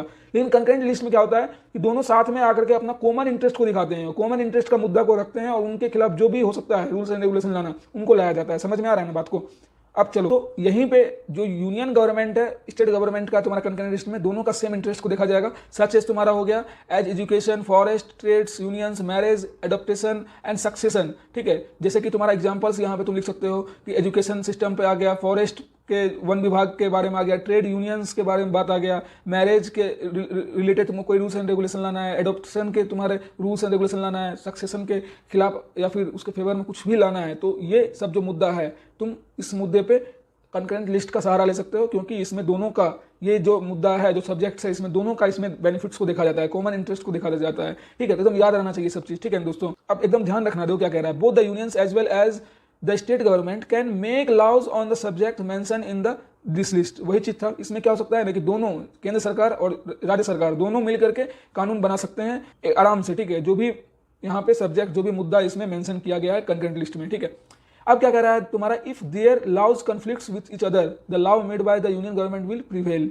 यहाँ पे क्या हो रहा है ना कि अगर समझ लो राज्य सरकार कोई नियम बना दी, ठीक है, और स्टेट गवर्नमेंट तो नियम बना दी, लेकिन केंद्र सरकार को उसको पसंद नहीं आ रहा है, तो वहां पे तब क्या होगा, वो जो कानून लाया गया राज्य सरकार के द्वारा उसको क्या कर दिया जाएगा, यूनियन गवर्नमेंट के द्वारा प्रिवेल कर दिया जाएगा। समझ में आ रहा है ना? अब देखो क्या कह रहा है, what about subjects that do not fall in any of any three list. तो तुम्हारे मन में क्वेश्चन तो आ रहा होगा कि भैया आप हमको एक बात बता दीजिए, ठीक है मान लेते हैं आपका सब बात, ठीक है, कि ठीक है इस लिस्ट में अगर इस मुद्दा आया तो ये करेगा, यूनियन लिस्ट करेगा, यूनियन में आया तो स्टेट में आया तो स्टेट करेगा, या फिर कंकरेंट में आया तो कंकरेंट में आया तो तुम्हारा स्टेट और यूनियन दोनों करेगा। लेकिन जो मुद्दा इस तीनों लिस्ट के बाहर है, और भी तो बहुत सारा मुद्दा है देश में, तो उसका कौन डिसीजन मेकिंग करेगा, उसका लिए कौन डिसीजन मतलब बनाएगा, ठीक है, उस सारे सब्जेक्ट्स का क्या हुआ, ठीक है। तो यहाँ पे यही चीज लिखा हुआ है, तो जो इस सारे लिस्ट में जो सारे सब्जेक्ट्स को मेंशन नहीं किया गया है उसका क्या होगा, ये क्वेश्चन पूछा तुम्हारा एनसीईआरटी तुमसे पूछ रहा है, ठीक है। और subject like computer software that came up after the constitution was made, जो मैटर है कंप्यूटर सॉफ्टवेयर का जो कि संविधान को बनाने के बाद आया, इसका क्या होगा, अकॉर्डिंग टू आवर कॉन्स्टिट्यूशन। अब देखो क्या कह रहा है तुम्हारा, यहीं से तुमको आंसर मिलना चालू होगा, ठीक है। अकॉर्डिंग टू आवर कॉन्स्टिट्यूशन, हमारे संविधान के हिसाब से the union government has the power to legislate on this residuary subject. तो हमारे संविधान के अनुसार जो यूनियन गवर्नमेंट है उसको पूरी अधिकार है लेजिस्लेट करने का, जो भी रेसिडुअरी सब्जेक्ट है, ठीक है, जो भी रेसिडुअरी सब्जेक्ट है उस पे, जो नॉर्मल जो भी रेसिडुअरी सब्जेक्ट है जो कि मेंशन नहीं किया गया है तुम्हारे तीनों लिस्ट में, ठीक है, उनके अलावा जो सब्जेक्ट है रेसिडुअरी बचा हुआ है, ठीक है, उन पे अधिकार है यूनियन गवर्नमेंट को कि वो कोई भी नियम कानून ला सकती है, और उनके हाथ में पावर है कि वे कुछ भी कर सकते हैं उन सारे सब्जेक्ट के साथ, ठीक है। We noted about that most federation that are formed by holding together do not give equal power to its constituent units। हम लोगों ने एक चीज नोटिस किया, यहाँ ध्यान रखना, हम लोग सच में वहाँ पे देखे थे कि मोस्ट ऑफ फेडरेशन में क्या हो रहा है कि जो कि होल्डिंग टुगेदर टाइप जो फेडरेशन है उसमें क्या हो रहा है कि इक्वल राइट, इक्वल पावर जो हो रहा है, इक्वल पावर कंस्टिट्यूएंट यूनिट्स को नहीं दिया जा रहा है, ठीक है। होल्डिंग टुगेदर में हम लोगों ने नोटिस किया कि इक्वल पावर, हम लोग बोले थे ना कि जो पावर स्टेट गवर्नमेंट के पास है जो इंडिया में, लाइक वो उससे ज्यादा पावर सेंट्रल गवर्नमेंट के पास है, ठीक है। इक्वली पावर डिस्ट्रीब्यूटेड नहीं है as comparable to coming together federation में। कमिंग टुगेदर में तुम्हारा इक्वली पावर डिस्ट्रीब्यूटेड है, साथ मिलकर बांट के खाते हैं, ठीक है, मोटा मोटी मान के यही चलो साथ मिलकर बांट के खाते हैं वो लोग, ऐसे तुम लोग को याद रहेगा। कमिंग टुगेदर मतलब साथ मिलकर बांट के खा रहे हैं हर चीज, और कमिंग टुगेदर में ऐसा कुछ नहीं है, केंद्र सरकार के पास ज्यादा पावर है एज कंपेरेबल टू तुम्हारे राज्य सरकार के पास। होल्डिंग टुगेदर में एग्जाम्पल में तुम्हारा था बेल्जियम और तुम्हारा इंडिया, याद रहेगा ना। अब देखो क्या कह रहा है कि हम लोगों ने देखा था कि कंस्टिट्यूएंट यूनिट्स को होल्डिंग टुगेदर में इक्वल पावर नहीं दिया गया है, दस all states in the Indian union do not have identical power. तो इसी से हमें यह पता चलता है कि जितना भी मतलब स्टेट्स है भारत में, ठीक है, सभी को इंडियन यूनियन ने आइडेंटिकल पावर मतलब सेम पावर नहीं दिया। आइडेंटिकल मतलब होता है हूबहू, ठीक है, सेम पावर को प्रोवाइड नहीं किया गया है। Some states enjoy special status, सही बात है, कुछ राज्य स्पेशल स्टेटस का दर्जा का एंजॉयमेंट कर रहा है, ठीक है, और फिर states such as Assam, Nagaland, Arunachal Pradesh, Mizoram enjoy special power under the certain provision of the constitution of India. जो संविधान के नियम के अनुसार तुम्हारा कुछ जो स्टेट्स है जैसे कि असम हो गया, नागालैंड है, फिर अरुणाचल प्रदेश है, मिजोरम है, ये सब क्या कर रहा है, स्पेशल अधिकार का, स्पेशल पावर का भी इंजॉय कर रहा है। ठीक है, अंडर कुछ प्रोविजन है तुम्हारा कॉन्स्टिट्यूशन का, संविधान का भारत का, उसके अंदर प्रोविजन क्या है तुम्हारा, प्रोविजन है आर्टिकल 371। ठीक है, एकदम याद रहना चाहिए ये सब एकदम। ठीक है, एमसीक्यू में आ सकता है, यहाँ पे क्वेश्चन आ रहा है बाबू कि तुम क्या होगा तुम्हारा कौन से प्रोविजन में ये रूल्स एंड रेगुलेशन है, स्पेशल तुम्हारा स्टेट का दर्जा। ठीक है, तो ये आर्टिकल 371 एकदम याद रहना चाहिए आर्टिकल। ठीक है, आप देखो क्या कह रहा है तुम्हारा, आर्टिकल 371 हो गया, due to their peculiar social and historical circumstances, जो सामाजिकता और इतिहास का जो भी सिचुएशन रहा है। ठीक है, सर्कमस्टांसेस मतलब होता है परिस्थितियां। ठीक है, जो परिस्थितियां रहा है इसको देखते हुए this special power are specially enjoyed in the relation to the protection of land rights of indigenous people. ठीक है, जो इंडिजियस पीपुल हैं, ठीक है, उनके जमीनी अधिकार को देखते हुए प्रोटेक्शन किया गया है ये सारे राइट्स इस आर्टिकल के अंदर। ठीक ना, this their culture and also preferential employment in the government services. ठीक है, सरकारी नौकरियों में सांस्कृतिक रूप से और तुम्हारा प्रेफरेंशियल एम्प्लॉयमेंट जो सिस्टम है गवर्नमेंट सर्विस में, सरकारी जॉब में। ठीक है, ये सबको देखते हुए कुछ ऊपर उठ सके। ठीक है, और किसी मेजोरिटी का यहाँ पे मतलब माइनॉरिटी के ऊपर मतलब होता है ना कि दबाव ना हो जाए, ऐसे तुम समझो इस स्टेटमेंट से, समझे कि नहीं, कि हावी ना हो जाए कोई मेजोरिटी वाला ग्रुप। तो ये सब चीज़ के लिए और इतिहास के परिस्थिति को देख करके, ठीक है, और पेक्युलर सोशलिज्म को देख करके, ठीक है, पेक्युलर सोशलिज्म और हिस्टोरिकल सर्कमस्टांसेस को देखते हुए ये जो स्पेशल पावर से दिया गया है, ताकि उनके क्यों दिया गया है, ताकि उनका प्रोटेक्शन हो सके of land rights of indigenous people. समझे कि नहीं, जमीनी जो अधिकार है वो इंडिजियस पीपुल का सुरक्षित हो सके और उसके सांस्कृतिक तौर तरीके भी तुम्हारे प्रोटेक्टेड हो सके, और फिर तुम्हारा पेरिफेरेंशियल एम्प्लॉयमेंट जो है सरकारी नौकरियों में उनका भी सुरक्षित वहाँ पे हो सके इस आर्टिकल के द्वारा, इसलिए स्पेशल स्टेट का दर्जा दिया गया है। समझ में आया। Indians who are not permanent resident of this states can not buy land or house here. ये चीज़ एकदम याद रखना कि जो स्पेशल तुम्हारा राज्य का दर्जा है बाबू, अगर तुम उस स्टेट के नहीं हो तो याद रखना तुम वहाँ पे जमीन नहीं खरीद सकते हो। ठीक है, तुम परमानेंट वहाँ के रेसिडेंट अगर नहीं हो, ठीक है, परमानेंट रेसिडेंट मतलब तुम वहाँ के रहने वाले मूल निवासी अगर नहीं हो, ठीक है, एकदम टेम्पोररी बेसिस पे निवासी नहीं, टेम्पोररी रेसिडेंट नहीं, परमानेंट रेसिडेंट होना चाहिए। अगर उस स्टेट के नहीं हो तो तुम वहाँ पे कोई भी लैंड और हाउस, घर या जमीन तुम खरीद नहीं सकते हो। Similar special provision exist in for some other states of India as well. और यही सेम टू सेम जो बताया अभी तुमको वो एप्लीकेबल होता है जो भी स्पेशल स्टेट्स हैं और स्पेशल प्रोविजन हैं कुछ अलग अलग राज्य में, देश के अंदर। ठीक है ना, भारत देश के अंदर। समझ में आया ये पूरा तुम्हारा सारा सिस्टम कैसे चल रहा है, एकदम समझ में आ जाना चाहिए, एकदम दिमाग में घुस जाना चाहिए। ठीक है, समझ में आ गया ना। चलो अब चलते हैं आगे। देखो बाबू, आप कह रहा है there are some units of the Indian union which enjoy very little power. बहुत ऐसे यूनिट्स भी हैं बाबू, देखा गया है, जो कि बहुत ही कम अधिकार का उपयोग कर रहे हैं। ठीक है, These are the areas which are too small to become an independent state। और ये वो एरिया हैं जहाँ पे बहुत ही जो एरिया है बहुत ही छोटा है वहाँ का। ठीक है, और वो इंडिपेंडेंट स्टेट के रूप में नहीं उभर सकते हैं। ठीक है ना, समझ में आ रहा है बात को। तो इस वजह से वहाँ पे क्या हो रहा है ना कि कुछ सम यूनिट्स बहुत ही ज़्यादा लिटिल अमाउंट में पावर को यूज कर पा रहे हैं, but which could not be merged with any of existing states. मतलब अगर जब तक कोई स्टेट्स में मर्ज ना हो जाए, ठीक है, तब तक वे मतलब बहुत ही कम अमाउंट का एंजॉयमेंट कर पाते हैं। ठीक है, दिस एरिया लाइक चंडीगढ़ और लक्षद्वीप और the capital of Delhi are called union territories. तो ये जो इतना भी एरिया है इसको कहेंगे तुम्हारा यूनियन टेरिटरीज, यूटी कहेंगे। ठीक है, यूटी, समझ में आ गया, यूनियन टेरिटरीज कहेंगे। This territories do not have the powers of states.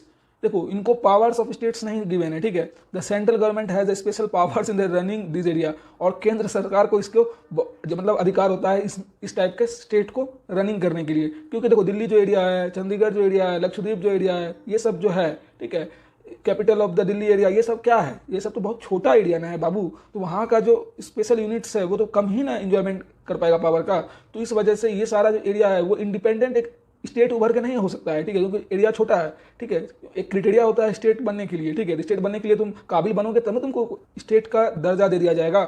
ऐसे थोड़ी किसी को भी राह चलते इंसान को स्टेट का दर्जा दे दिया जाएगा। मतलब राह चलते कोई भी जगह को बोलेगा कि भाई चलो यहाँ पे हम स्टेट का दर्जा इसको देते हैं, ऐसे मतलब नहीं होता है। तो कोई एक क्राइटेरिया होता है, हर तरह से उसको फुलफिल होना पड़ता है। अगर नहीं फुलफिल हो पा रहा है तो उस एरिया को, अगर वो वास्ट एरिया है, ठीक है, लेकिन स्मॉल एरिया है और जरूरत है, तो उसको फिर सरकार चलाती है कुछ स्पेशल पावर्स में, तो उसको कहेंगे यूनियन टेरिटरीज। ठीक है, तो इसको याद रखना। ठीक ना, अब क्या कह रहा है, और एक चीज और याद रखना कि this territories do not have the power of states. जो स्टेट्स को पावर मिले हुए होते हैं, इन सारे स्टेट्स को जो यूनियन टेरिटरीज होते हैं इनको वो पावर नहीं मिलता है, ठीक है। This sharing of power between the union government and the state government is basic to the structure of the constitution. ये बेसिक है, जो संविधान हमारा बनाया गया उसका जो ढांचा है, रंग रूप ढांचा, उसके अनुसार ये बेसिक सिस्टम है, बेसिक सा सिस्टम है, ठीक है, जो कि शेयरिंग ऑफ पावर हो रहा है यूनियन गवर्नमेंट और स्टेट गवर्नमेंट के बीच में, ठीक ना। It is not easy to make changes to this power sharing arrangement. और ये बहुत ज़्यादा आसान काम नहीं है कि तुम जब चाहोगे भाई पावर सिस्टम जो संविधान के रंग रूप ढांचा के अनुसार बनाया हुआ है पावर शेयरिंग का सिस्टम, इसको तुम चेंज कर दोगे, ठीक है। कोई आसान काम नहीं है, बच्चों का खेल नहीं है भाई कि हम मन किया तो जब मन किया कुछ भी कर रहे हैं, ठीक है। समझ में आ रहा है ना बात को। बहुत मजेदार चैप्टर है यार, मतलब बहुत मजा आएगा, ठीक है। अगर तुम हर चीज़ सुनते हुए आ रहे होगे, और साहिल भैया एक ऐसा तुमको यहाँ पे यूट्यूब पे शायद लेक्चरर मिलेंगे कि तुम उन पे सिर्फ भरोसा कर लो, तुमको ज़्यादा बिना हार्ड किए हुए हर चीज़ तुम्हारे दिमाग में घुसवाने का रिस्पॉन्सिबिलिटी मेरा है, ठीक है। बस चैनल को सब्सक्राइब करो यार, ठीक है। चैनल को सब्सक्राइब नहीं करोगे तो फिर कैसे हम मोटिवेटेड रहेंगे, तुम्हारे लिए रेगुलर कंटेंट ला पाएंगे। सपोर्ट दिखाओ भाई, इतना कर रहे हैं तुम लोगों के लिए भाई, ताकि तुम लोग अपना लाइफ में कुछ सीख भी सको। मार्क्स लाना इज फर्स्ट प्रायोरिटी नहीं होना चाहिए, ठीक है। मार्क्स तो तुम्हारे एक दिन पढ़ के क्या, 1-2 दिन तुम्हारे एग्जाम के पहले जो छुट्टी रहता है 4-5 दिन का, उस दिन भी पढ़ के तुम मार्क्स ले आओगे। और मार्क्स लेकिन तब भी तुम्हारा 80 प्लस, ऐसा नहीं कि 80 में तुम 60 प्लस ले आओगे, 80 में 40-50 आराम से उस समय भी ले आओगे, ठीक है, 4-5 दिन पढ़ के भी। लेकिन जो तुमको 80 में 70 प्लस लाना रहता है, ये क्राइटेरिया रहता है कि 75-76 मार्क्स लाना है, और उसके साथ साथ तुम्हें एक गुड इंसान ही बनना है, ठीक है। तौर तरीके वाला जीवन में जो शैली होता है उसको लाना है, ठीक है।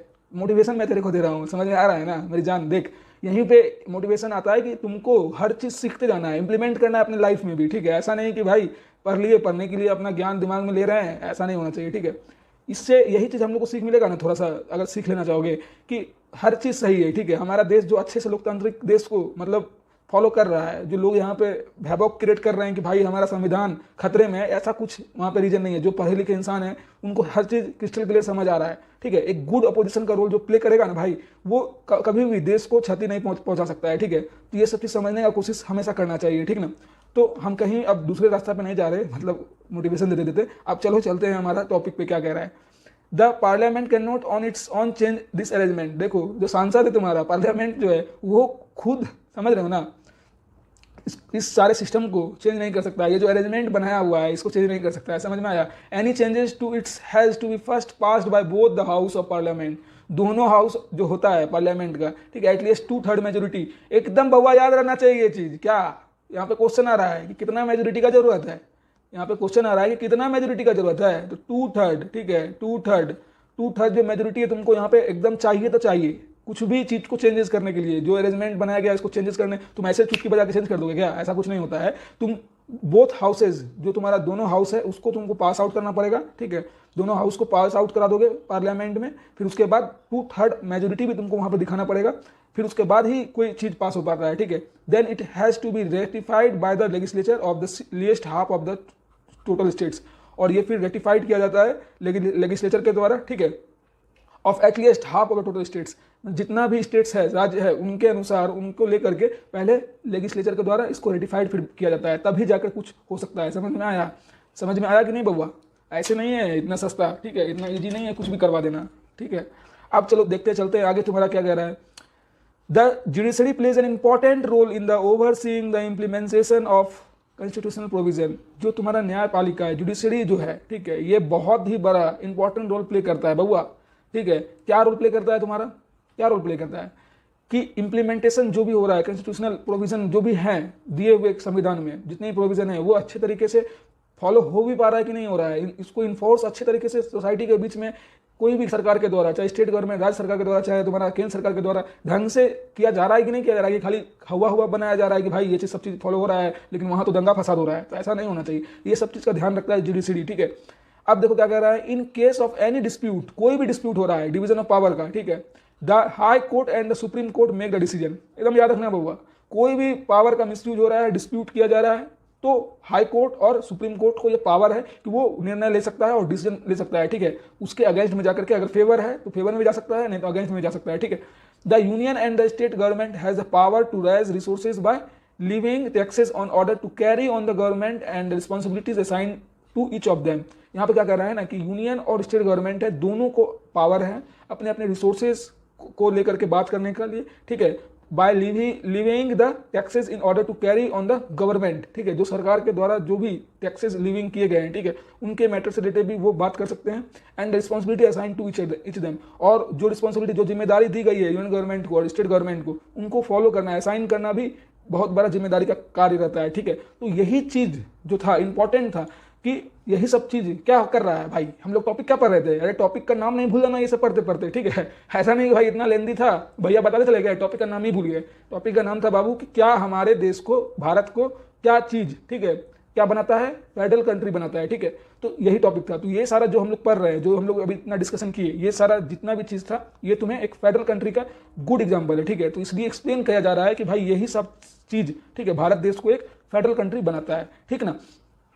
अब चलो चलते हैं बउआ तुम्हारा, अब चलो चलते हैं, देखो यहाँ पे तुम्हें एक इंडिया का मैप दिया हुआ है, ठीक है। इंडिया का मैप में 1947 आज़ादी के टाइम का तुमको यहाँ पे सिचुएशन दिखाया जा रहा है कि क्या यहाँ पे चल रहा था आज़ादी के टाइम, ठीक है।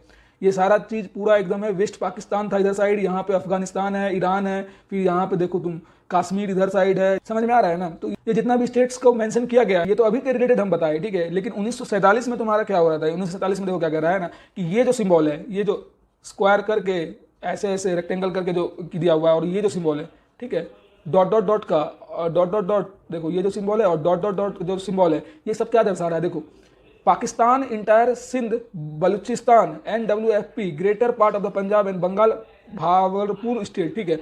ये जो है ये इस रीजन को कहा जा रहा है, ठीक है। ये जो इस रीजन है, इस रीजन को ये दर्शा रहा है, ठीक है। पाकिस्तान है, पाकिस्तान में क्या सब शामिल है यहाँ पे लिखा हुआ है, ठीक है। पार्ट ऑफ पंजाब का ही पार्ट वहाँ पे शामिल है, समझ में आया। बलूचिस्तान भी है उधर ही, ठीक है। अब देखो इधर क्या कह रहा है तुम्हारा, जो डॉटेड एरिया से है पूरा, मतलब यहाँ पे डिनोट किया हुआ, ठीक है, जितना भी भारत के नक्शे में, ये सब इंडिया प्रोटेक्टेड स्टेट है, जो कि प्रोटेक्टेड स्टेट है, ठीक है। मतलब यहाँ पे कुछ उतना खतरा वगैरह नहीं है, समझ में आ रहा है ना। जो दिक्कत है इधर साइड ही था, और इसी दिक्कत को लेकर के अभी तक कश्मीर को रिलेटेड चल ही रहा है, ठीक है, समझ में आ रहा है ना। POK हो गया, समझ में आया। तो अब चलते हैं पार्क्ड ऑक्यूपाइड कश्मीर करते हैं POK, ठीक है ना, ध्यान में रखना ये सब सारा चीज। अब देखो बउआ, हम लोग चलते हैं नेक्स्ट टॉपिक जो हमारा है, ठीक है। हाउ इज फेडरलिज्म प्रैक्टिसाइज्ड, ठीक है। फेडरलिज्म कैसे मतलब रन करता है, ठीक है, कैसे उसको प्रैक्टिस में लाया जाता है, ठीक है। इतना हम लोग ज्ञान पढ़ रहे हैं, लेकिन कुछ तो बताइए भैया कि भाई बताइए फेडरलिज्म जो हम लोग चैप्टर पढ़ रहे हैं, इसका मतलब मेन उद्देश्य और मेन प्रैक्टिस कैसे होता है। तो वही सारा चीज अब देखेंगे बउआ, देखो। और 2 टॉपिक बचा हुआ है, इसके बाद सिर्फ तुम्हारा डिसेंट्रलाइजेशन ऑफ पावर है, इसको जल्दी से निपटाते हैं। तुम लोग भी बहुत ज़्यादा मतलब लग रहा है बोरिंग वगैरह तो नहीं हो रहे हो ना, बोरिंग होना भी नहीं है, ठीक है। बहुत मजा है, इंटरेस्टिंग चैप्टर है भाई। हम जान रहे हैं लेक्चर लंबा हो गया है, और लेक्चर लंबा होने का रीजन भी है तुम्हारा कि चैप्टर बड़ा था ये, ठीक है। लेकिन जो बच्चे इसको 1.5 घंटे या मेरा जितना लेक्चर हुआ 1 घंटा 40 मिनट का भी अगर हुआ, ठीक है, तो इसको कंटिन्यूसली देख लेंगे, तो उनको मैं गारंटी दे रहा हूँ लिख करके कि इससे बाहर कुछ भी पढ़ने का जरूरत नहीं पड़ेगा इस चैप्टर से रिलेटेड, ठीक है। और मैंने ऑलरेडी एक्स्ट्रा क्वेश्चन भी प्रोवाइड करके रखा है रैपिड रिवीजन वाले लेक्चर में, तुम उसको चेकआउट कर सकते हो। और इसका NCERT का मैंने सारा इंपॉर्टेंट क्वेश्चन भी अगले लेक्चर में करा दूंगा, ठीक है। तो बस तुम्हें निपट जाना है इस चीज से, और हर चैप्टर से रिलेटेड तुम्हारा MCQs भी बहुत जल्द आने वाला है, ठीक है, कोई दिक्कत का बात नहीं है। अब तो देखते हैं कि क्या सब है, ठीक है। हाउ इज फेडरलिज्म प्रैक्टिसाइज्ड, कैसे फेडरलिज्म प्रैक्टिस किया जा रहा है, ठीक है। Constitutional provision are necessary for the success of federalism, देखो संवैधानिक जो प्रोविजन है उनका बहुत ज़्यादा नेसेसरी है, मतलब इंपॉर्टेंट, उनका रहना बहुत ज़्यादा मतलब नेसेसरी रहता है, ठीक है, महत्वपूर्ण, समझ में आ रहा है ना।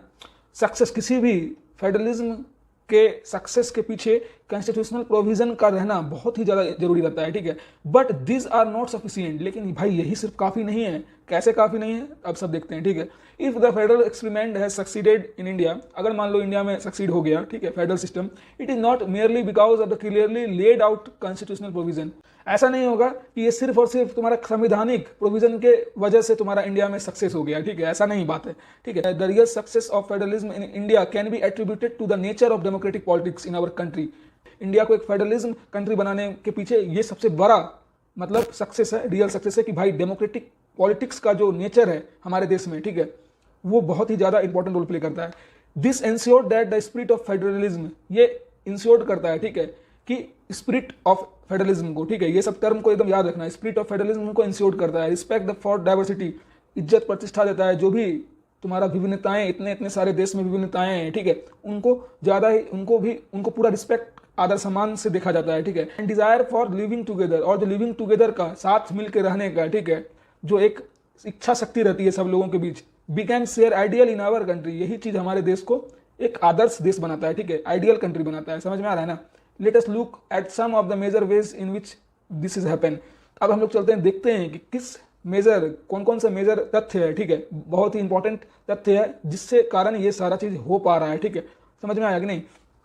पहला तुम्हारा है लिंग्विस्टिक स्टेट्स। देखो लिंग्विस्टिक स्टेट्स किसको कहते हैं? एक creation of linguistic states was the first and the major test for democratic politics in our country.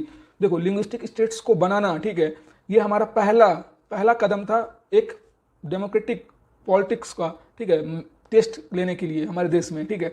If you look at the political map of India, देखो फिजिकल मैप आता है India का और political map आता है, तो political map जब तुम देखोगे भारत का, when it began it journey as a democracy in 1947, जब शुरुआत हुई थी, ठीक है, डेमोक्रेसी की, लोकतंत्र देश की 1947 में, एंड दैट ऑफ 2019, देखो यहाँ पे चेंजेस किया गया है कुछ तुम्हारे, क्योंकि रैशनलाइज एनसीईआरटी है ना, तो इस वजह से, ठीक है। समझ में आ रहा है कि नहीं बउआ?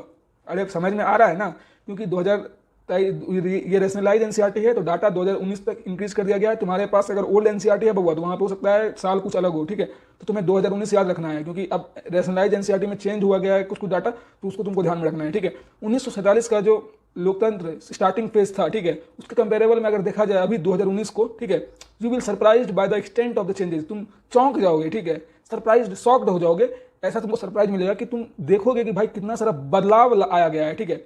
Many old states have vanished and many new states have been created.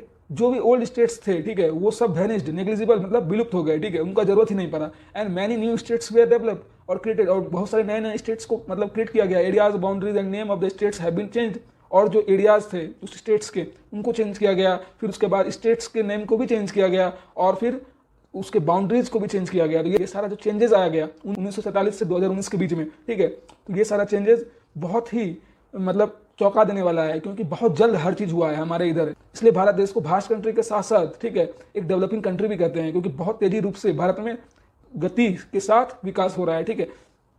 In 1947, the boundaries of several old states of India were changed in order to create new states, ठीक है। बाउंड्रीज जो था सेवरल ओल्ड स्टेट्स का, ठीक है, जो पुराने states हुए करते थे, राज्य हुए करते थे भारत के, उनके चेंज कर दिए गए ऑर्डर टू क्रिएट, ताकि नया स्टेट्स बनाया जा सके। This was done to ensure that people who spokes the same language lived in the same states. देखो इसलिए इसको इसलिए किया गया ऐसा, ताकि इंश्योरिटी लोगों के बीच दिलाया जा सके कि आप जो भाषा बोलते हैं आप उसी क्षेत्र में रहिएगा, ठीक है। जो सेम लैंग्वेज बोलते हैं ना, उनको सेम स्टेट्स में रखा गया, ठीक है, ताकि इस वजह से उसका इंश्योरिटी हो सके, ठीक है, इंश्योर किया जा सके, लोगों को इंश्योर किया गया कि भाई अगर आप जो लैंग्वेज सामान्य लैंग्वेज बोलते हैं तो आपको सामान्य स्टेट में रखा जाएगा, ठीक है। Some states were created not on the basis of language. देखो कुछ जो राज्य हैं वो सिर्फ लैंग्वेज, भाषा के ही बेसिस पे नहीं बनाया गया, to recognise difference based on culture. Language को तो देखा गया, लेकिन सिर्फ लैंग्वेज को देख के ही नहीं बनाया गया, ठीक है, इसलिए भी बनाया गया रिकॉग्नाइज करने के लिए कि बेस्ड ऑन कल्चर, वहाँ के जो सांस्कृतिक सिस्टम है, ठीक है, जो तौर तरीके, रहन सहन है, इथनिसिटी जो है, जाति को देख करके, ठीक है, इथनिक मतलब होता है जाति है, ठीक है, इथनिक मतलब क्या है, the social division based on shared culture, ठीक है। याद होगा तुम्हें पावर शेयरिंग में हम लोग कीवर्ड्स पहले ये देखे थे, ठीक है, और ज्योग्राफी और उसका भूगोल देख करके, ठीक है।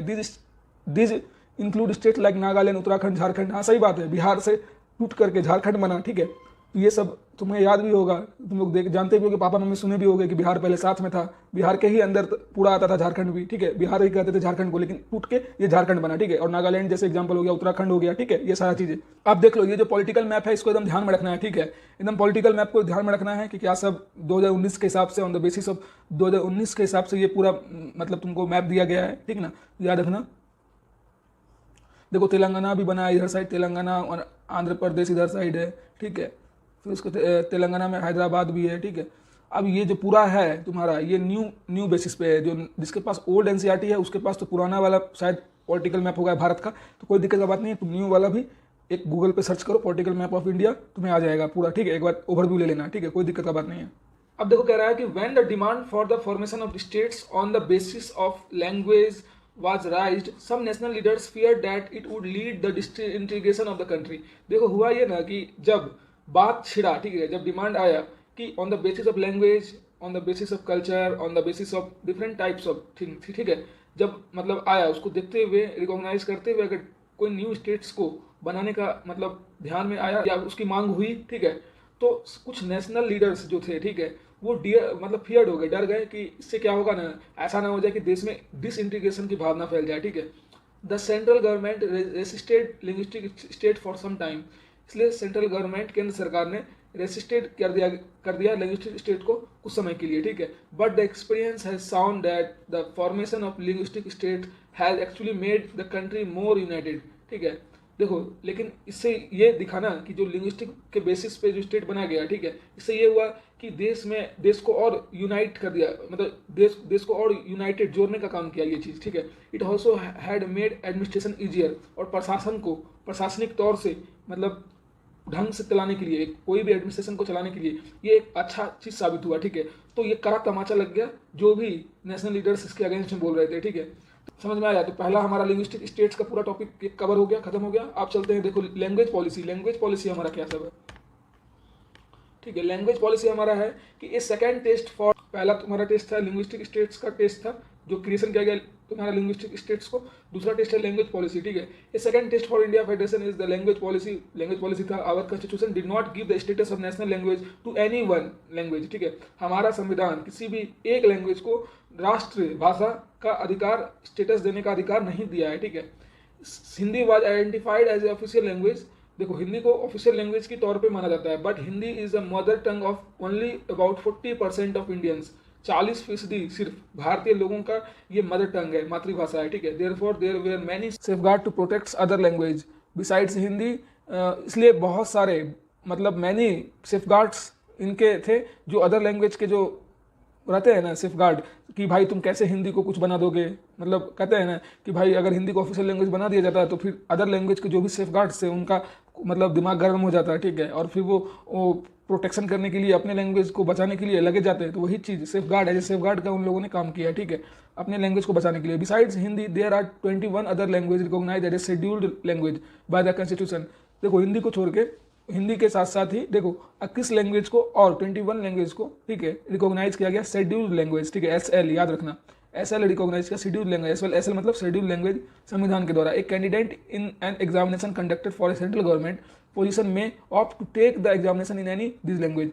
और जो भी कैंडिडेट कोई एग्जामिन किया जाएगा, ठीक है, on the basis of central government के पोजीशन पे, ठीक है, may opt to take examination of this language. और जो भी सेंट्रल गवर्नमेंट के पोजीशन में मतलब कार्य करेगा, ठीक है, कोई भी कैंडिडेट, तो उनको पहले एग्जामिनेशन किया जाएगा कि भाई ये जितना भी लैंग्वेज है 21 लैंग्वेज, ठीक है, उनको आता है कि नहीं आता है। भाई ऐसा नहीं कि सिर्फ हिंदी आता हो तो वो आदमी तब तो सिर्फ हिंदी के ही प्रमोट करने के लिए लगा रहेगा, ठीक है।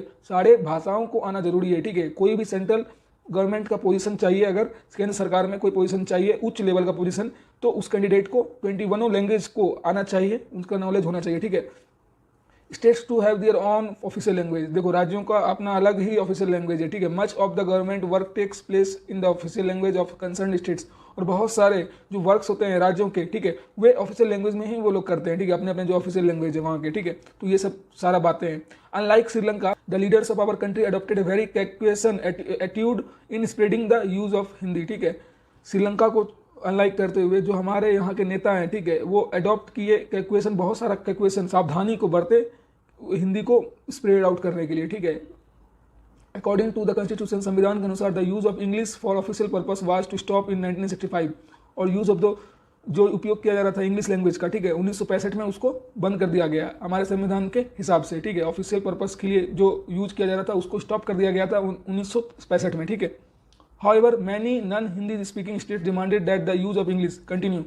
तो इस वजह से जो भी स्टेट्स थे, ठीक है, जो हिंदी नहीं जानते थे, जो वहाँ हिंदी का उपयोग नहीं हो रहा था, ठीक है, वो डिमांड की कि भाई हमको इंग्लिश का भी दो, क्योंकि अगर यहाँ के लोग अगर हिंदी नहीं जान रहे तो कम से कम इंग्लिश जानेंगे तो ऑल ओवर सब जगह कम्युनिकेट तो कर पाएंगे ना, संचार का एक माध्यम तो बन सकेगा ना। नहीं तो ऐसे भाषा ही नहीं आ पाएगा तो कैसे यूनिटी का हम लोग एक गुड इंप्रेशन साबित कर पाएंगे, ठीक है, एकता कैसे दिखा पाएंगे। इन तमिलनाडु दिस मूवमेंट टुक से वायलेंट फॉर्म। और यही चीज़ है ना, तमिलनाडु जो स्टेट्स है, राज्य, वहाँ पे बहुत ज़्यादा वायलेंट मतलब उग्र ले लिया, ठीक है, उग्र रूप में ये तुम्हारा मूवमेंट, ये आंदोलन छिड़ गया कि भाई हमको इंग्लिश को कंटिन्यू करना है तो करना है, ठीक है।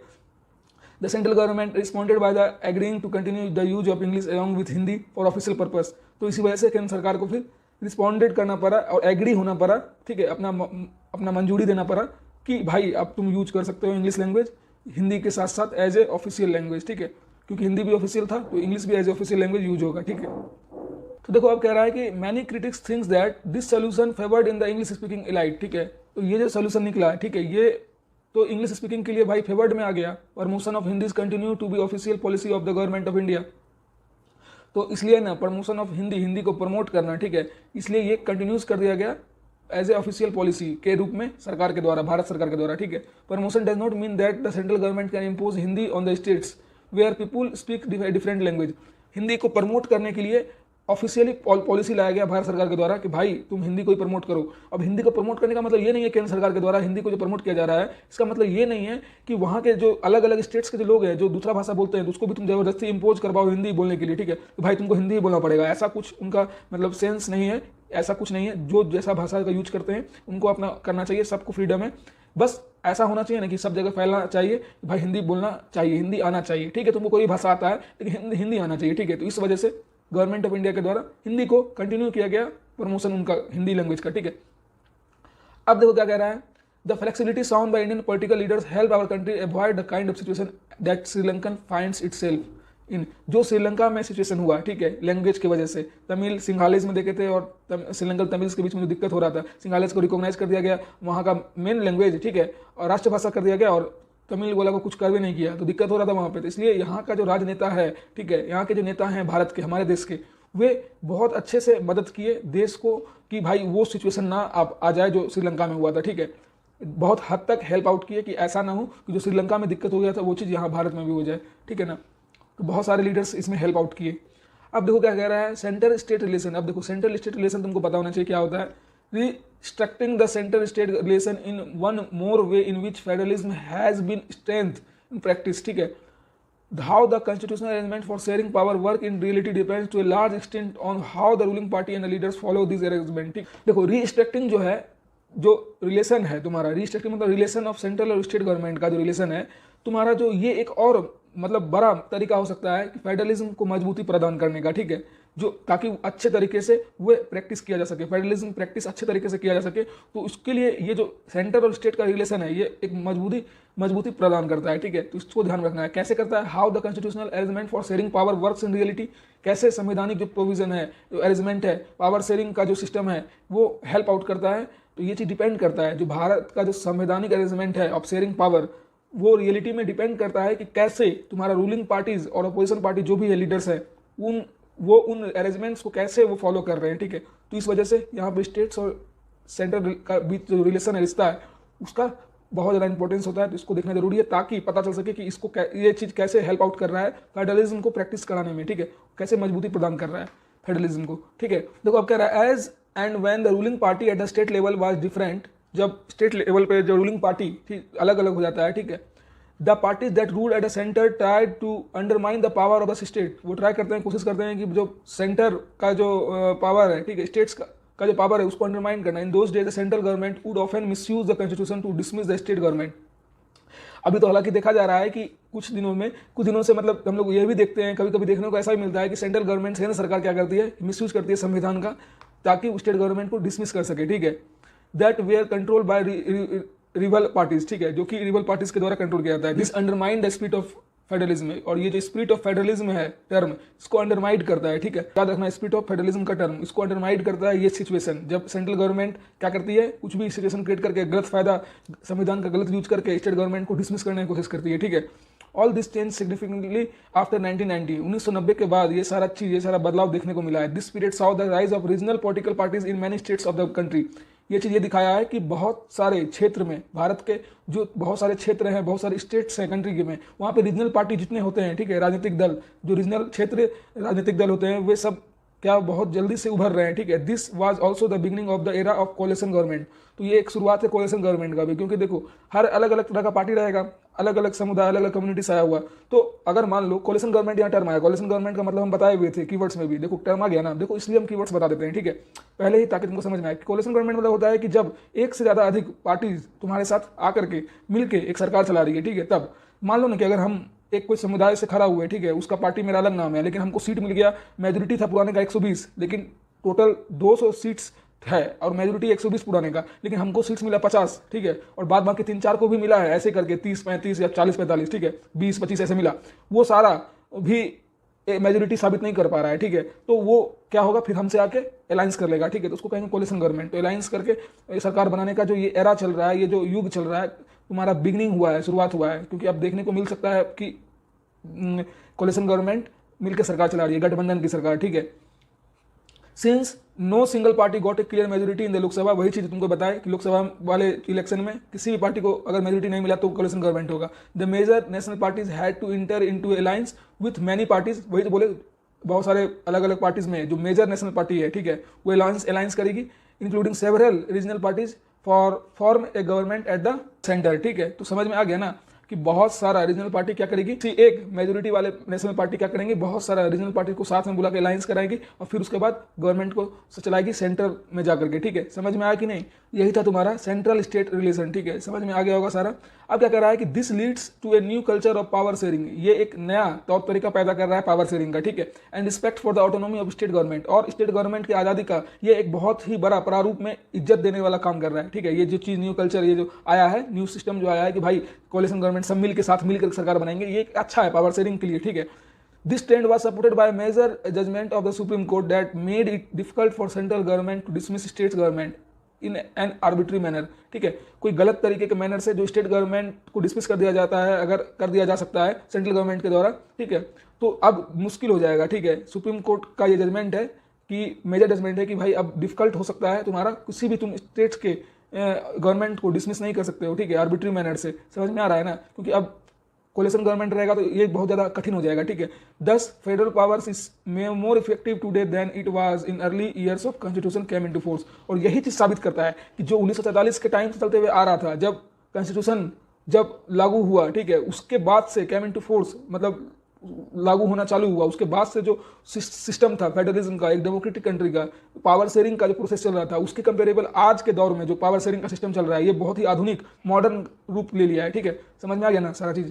देखो ये सब जो जितना भी चीज़ है ना दोस्तों, ये सब चीज़ याद रखना, लिंग्विस्टिक डाइवर्सिटी, तो कुछ कुछ तुम्हें यहाँ पे ग्राउंड फिगर करके हर चीज़ डिटेल दिया हुआ है, ये एक बार जाके एनसीईआरटी में रीड आउट कर लेना, ठीक है। कुछ न्यूज़ वगैरह भी दिया हुआ है तो उसको भी रीड आउट कर लेना। लास्ट टॉपिक पे चलते हैं, हमारा जो है डिसेंट्रलाइजेशन इन इंडिया, ठीक है, बहुत ही ज़्यादा इंपॉर्टेंट ये चैप्टर का टॉपिक है। डिसेंट्रलाइजेशन ऑफ पावर में तुमको क्या होता है ना, क्वेश्चन आते हैं एग्जामिनेशन में, एकदम याद रखना, ठीक है। डिसेंट्रलाइजेशन ऑफ पावर कैसे प्रैक्टिस हो रहा है इंडिया में, तो ये सब सारा चीज़ आएगा क्वेश्चन, ठीक है। इतना ज़्यादा लंबा लेक्चर हो गया है, तुम लोग भी कह रहे हो भैया पूरा लेक्चर एक ही लेक्चर में डाल दिया क्या? भाई एक लेक्चर में डालना जरूरी रहता है, क्योंकि तुम लोग को कंसिस्टेंसी मिल सके, ठीक है। कहीं भी कोई भी टॉपिक देखना है तुम स्किप करके भी देख सकते हो जो टॉपिक तुमको रिक्वायरमेंट है, ठीक है ना। अब चलो देखते हैं हमारा डिसेंट्रलाइजेशन इन इंडिया क्या कर रहा है। We noted above that federal government have 2 और मोर टीयर्स ऑफ गवर्नमेंट, हम लोगों ने देखा कि 2 या 2 से अधिक टीयर्स ऑफ गवर्नमेंट होते हैं फेडरल सिस्टम में, ठीक है। तो ये जो है we have so far discussed the, हम लोगों ने बहुत अच्छे से एक्सप्लेन भी किया और समझा भी कि 2 tiers of government in our country कैसे क्या मतलब रन कर रहा है, ठीक है। But a vast country like India can not be run only through this 2 tiers, ये जो हमारा देश जो वास्ट कंट्री सिर्फ 2 टीयर्स ऑफ गवर्नमेंट के तौर तरीके पे नहीं चल पा रहा है बाबू, ठीक है। तुम लोग जो समझ लोगे कि भाई यही 2 टीयर के गवर्नमेंट से हमारा पूरा देश चल पा रहा है, तो नहीं, ऐसा कुछ नहीं है, ठीक है। यही दोनों की वजह से सिर्फ देश नहीं चल रहा है। States in India are a large as independent countries of Europe, ठीक है। जो इंडिपेंडेंट कंट्रीज यूरोप में है उसके कंपेरेबल भी इंडिया एक लार्ज इंडिपेंडेंट कंट्री है, ठीक है। इन टर्म्स ऑफ पॉपुलेशन के टर्म्स में भी Uttar Pradesh is bigger then रसिया उत्तर प्रदेश भी जो है ना, रसिया के जहाँ जनसंख्या में जितना है उससे भी ज़्यादा उत्तर प्रदेश में है, तो ठीक है ना। Maharashtra is about a big as Germany, Maharashtra जितना बड़ा है उससे जर्मनी से ही बड़ा है, ठीक है। जर्मनी उसके सामने छोटा पड़ जाएगा, ठीक है। Many of this states are internally very diverse, और बहुत जितने भी राज्य हैं वो अपने आंतरिक विभिन्नताओं के बलबूते बहुत ही ज़्यादा अपना शक्ति को प्रदर्शन करते हैं, ठीक है। देयर इज दस a need for power sharing with in this states, यहाँ पे सिर्फ और सिर्फ जितना भी स्टेट्स हैं सभी के बीच में पावर शेयरिंग होने का मतलब आवश्यकता है, ठीक है। Federal power sharing in India needs another tier of government, देखो फेडरल जो पावर है इंडिया में वो अलग टीयर ऑफ गवर्नमेंट की आवश्यकता है यहाँ, below that of the state government. This is the rationale for decentralisation of power, ठीक है। और इसी वजह से जो बिलो स्टेट गवर्नमेंट्स के नीचे जो आता है इसी को कहेंगे तुम्हारा this is rationale for decentralisation of power, ठीक है। Thus resulted a third tier of government, this is called local government, ठीक है। थर्ड टीयर ऑफ गवर्नमेंट एकदम याद रखना, तुम्हारे फेडरलिज्म वाले चैप्टर जो रैपिड रिवीजन मैंने कराया है उसमें जाके देख सकते हो थर्ड टीयर ऑफ गवर्नमेंट को कितने अच्छे से मैंने एक्सप्लेन किया है, ठीक है। वहाँ पे आंसर भी उसके लिखे हुए हैं, ठीक है, कि थर्ड टीयर ऑफ गवर्नमेंट जो तुम्हारा है, जो लोकल गवर्नमेंट जिसको तुम करते हो, ठीक है, लोकल गवर्नमेंट तुम कर सकते हो थर्ड टीयर ऑफ गवर्नमेंट को, तो एकदम ध्यान में रखना है ये सब चीज़ की। थर्ड टीयर ऑफ गवर्नमेंट का जरूरत है जिसको लोकल गवर्नमेंट कहते हैं, ठीक है। अब क्या कह रहा है तुम्हारा कि when power is taken away from central and state government and given to local government it is called decentralisation. Decentralisation का मतलब क्या होता है, जब पावर स्टेट और सेंट्रल गवर्नमेंट से लेकर के लोकल गवर्नमेंट को पावर ट्रांसफर कर दिया जाता है तो उसको कहेंगे स्टेट गवर्नमेंट। एकदम याद होना चाहिए, दिमाग में भेजे में घुसवा लो, ठीक है। समझ में आ रहा है ना, तो दिमाग में एकदम इसको डाल लो। डिसेंट्रलाइजेशन मतलब क्या होता है, क्योंकि क्वेश्चन आते हैं डिसेंट्रलाइजेशन से बहुआ, ठीक है। समझ में आ रहा है ना, क्वेश्चन एनसीईआरटी में भी होगा एक्सरसाइजेज में, तो ध्यान में रखना है, ठीक है। The basic idea behind decentralisation is that there are a large number of problems and issues which are best settled at local level. इसका जो बेसिक आइडिया क्या है इसके बिहाइंड, डिसेंट्रलाइजेशन के बिहाइंड पता है क्या? देखो, लार्ज नंबर ऑफ प्रॉब्लम्स को सॉल्व करना, ठीक है, और इश्यूज जो हो रहे हैं उसको सेटल करना, ठीक है, लोकल लेवल पे। समझ में आया ना? Peoples have better knowledge of problems of their localities, और लोगों को, जो जनता है, उनको ज़्यादा जानकारी है कि उनके प्रॉब्लम्स, उनके लोकेलिटीज के एरियाज में, ठीक है, क्या सब प्रॉब्लम हो रहे हैं, ठीक है। They also have better ideas on where to spend money and how to manage this things efficiently. और वो लोग ये भी जानते हैं, जनता ये भी जानती है कि कैसे, कहाँ पे कैसे और कहाँ पे कितना मनी खर्च करना है, मुद्रा कितना पैसा खर्च करना है, ठीक है। Beside at the local level it is possible for the people to directly participate in decision making, ठीक है। और इसके साथ साथ ही तुम्हारा जो लोकल गवर्नमेंट है ये भी पॉसिबिलिटी कराता है कि पीपुल डायरेक्टली, है ना, पार्टिसिपेट कर सकता है डिसीजन मेकिंग में, ठीक है। This help to inculcate a habit of democratic participation. और ये क्या करेगा, लोकतंत्र में, एक गुड लोकतांत्रिक देश में क्या होता है, जब जनता पार्टिसिपेट करती है तो ये एक बहुत अच्छा रोल प्ले करता है, ठीक है। तो इससे कनेक्ट करो इस चीज को, ठीक है। तो जब ऐसा होने लगेगा तो फिर लोग क्या होंगे, डायरेक्ट पार्टिसिपेट होने लगेंगे डिसीजन मेकिंग के प्रोसेस में। और ये क्या मदद करेगा, तुम्हें इनकलकेट करेगा हैबिट ऑफ डेमोक्रेटिक पार्टिसिपेशन। लोकतंत्र में तुम्हें पार्टिसिपेट करने का मौका मिलेगा। देखो भाई, डिसीजन मेकिंग प्रोसेस में तुम अगर डिसेंट्रलाइजेशन के थ्रू लोग पार्टिसिपेट कर रहा है तो एक डेमोक्रेटिक पार्टिसिपेशन ही इसको कहलाएगा ना। और ये हैबिट बनाएगा तुम्हारा कि भाई हाँ, साथ मिलके, सरकार के साथ मिलके हम लोग कोई डिसीजन को फॉलो करवा रहे हैं, या फिर कोई डिसीजन गलत आ गया तो उसको अगेंस्ट में बोल करके उसको रिमूव करवा रहे हैं। तो वही सारा बात है। Local government is the best way to realise one important principle of democracy. Local government is the best, इसको जब याद भेजे में डाल लो, इंपॉर्टेंट की फीचर्स लाइन है, ठीक है। लोकल गवर्नमेंट जो तुम्हारा है, लोकल गवर्नमेंट मतलब थर्ड ईयर ऑफ गवर्नमेंट जो है तुम्हारा, ये बेस्ट और one of the important principle है तुम्हारा लोकतंत्र का, ठीक है। नेमली लोकल सेल्फ गवर्नमेंट, इसको नेमली हम लोग कह सकते हैं लोकल सेल्फ गवर्नमेंट, ठीक है। The need of decentralisation was recognised in our constitution. हमारे संविधान में जो आवश्यकता है डिसेंट्रलाइजेशन का, उसको रिकॉग्नाइज किया गया है। सिंस देन, उस समय की बात है, there have been several attempt to decentralise. बहुत सारे अटेम्प्ट्स लिए गए डिसेंट्रलाइज करने के लिए, ठीक है। Power to level of village and towns, different powers को डिसेंट्रलाइज करने का मतलब लेवल्स के बेसिस पे कि विलेज और टाउन्स के बिटवीन, ठीक है। पंचायत इन विलेज में पंचायत और म्यूनिसिपलिटीज अर्बन एरियाज, ठीक है, were set up in all states, ठीक है। बहुत सारे राज्यों में पंचायत को सेटअप किया गया विलेज एरिया में और म्यूनिसिपलिटीज को अर्बन एरिया में, ठीक है। But this were directly under the control of state government. But लेकिन ये जो था ना, ये राज्य सरकार के डायरेक्टली कनेक्टेड था, ठीक है, राज्य सरकार के कंट्रोल के अंदर आता था, ठीक है। ये सारा जो म्यूनिसिपलिटीज का सिस्टम था और तुम्हारा पंचायती सिस्टम था। Election to this local government were not held regularly. और ये जो इलेक्शन हो रहा था यहाँ पे, ये रेगुलरली नहीं हो रहा था, ठीक है। Local government did not have any power to resources their own. और उनके पास कोई पावर्स नहीं था कि अपने रिसोर्सेज का अच्छे तरीके से यूटिलाइज कर पाए, ठीक है। Thus there was very little decentralisation in effective term. तो इस वजह से बहुत ही कम मात्रा में डिसेंट्रलाइजेशन इफेक्ट हो पाया, ठीक है। क्योंकि अर्लियर वही सिंस उस समय की बात बताया रहा है कि संविधान में डिसेंट्रलाइजेशन ऑफ पावर मतलब रिकॉग्नाइज किया गया है और किया भी गया था, प्रैक्टिस किया गया था इसको अच्छे से मतलब फैलाने के लिए पावर शेयरिंग के रंग रूप में, ठीक है, रंग रूप में as a level of village area में और टाउन एरिया में, ठीक है। पंचायत किया गया विलेज एरिया में, रूरल एरिया, और म्यूनिसिपलिटीज किया गया अर्बन एरियाज में। तो लेकिन हुआ ये कि तुम्हारा जो ना, ये जो था इलेक्शन था लोकल सेल्फ गवर्नमेंट का, वो रेगुलरली नहीं होता था, ठीक है। और उसके पास कोई पावर भी नहीं था लोकल गवर्नमेंट के कि वो अच्छे से रिसोर्सेज का यूटिलाइजेशन करके जनता को सुख संपत्ति दिलवा सके, ठीक है, मतलब खुश रख सके, ठीक है। A major steps toward decentralisation was taken in 1992, 1992 में, ठीक है। 1992 में एक बहुत ही बड़ा कदम उठाया गया डिसेंट्रलाइजेशन को लेकर के। The constitution was amendment to make the third tier of democracy more powerful and effective. तो इसलिए थर्ड टायर ऑफ डेमोक्रेटिक को बनाने का अमेंडमेंट किया गया 1992 में। एकदम याद रहना चाहिए ये चीज बउआ, तुम्हारे एमसीक्यूज में यहाँ से क्वेश्चन आ रहे हैं बउआ। 1992 में एकदम ये डेट याद रहना चाहिए कि उस टाइम डिसेंट्रलाइजेशन से रिलेटेड एक मेजर स्टेप लिया गया अमेंडमेंट करके संविधान में कि थर्ड टायर ऑफ लोकतंत्र चाहिए हमें जो कि पावरफुल और इफेक्टिव रहेगा, ठीक है। तो ये सब आखिर है क्या, तो पॉइंट वाइज हर चीज दिया हुआ है, देखते हैं क्या सब है तुम्हारा इसमें, क्या सब तुम जो थर्ड टायर आया इसमें सब क्या होता है, ठीक है। इसमें क्या होता है देखो, पहला तुम्हारा now it is constitutionally mandatory to hold regular election to local self bodies. जो भी लोकल सेल्फ बॉडीज हैं उनके लिए रेगुलर संवैधानिक तौर तरीके में स्टेबल कर दिया गया कि तुम्हारे वहां पे रेगुलर इलेक्शन होगा ही होगा, ठीक है। दूसरा, seats are reserve in the elected bodies and executive heads of this institution for a schedule caste, schedule tribe and other backward class. जो भी निचले जात के लोग हैं, ठीक है, SC ST या फिर अदर बैकवर्ड जो भी क्लासेस के लोग हैं, उनको रिजर्वेशन दिया गया इलेक्टेड बॉडीज के तहत, ठीक है।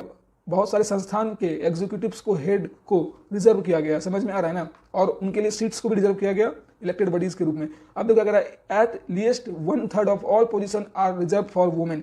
1/3 याद रखना एकदम। डिसेंट्रलाइजेशन जब किया गया थर्ड ईयर में, जब अमेंडमेंट करा कर 1992 में, तो फिर ये जो 1/3 ऑफ ऑल पोजीशन, सब जगह 1/3 रिजर्वेशन किया गया वुमेन के लिए, ठीक है, औरतों के लिए, ठीक है।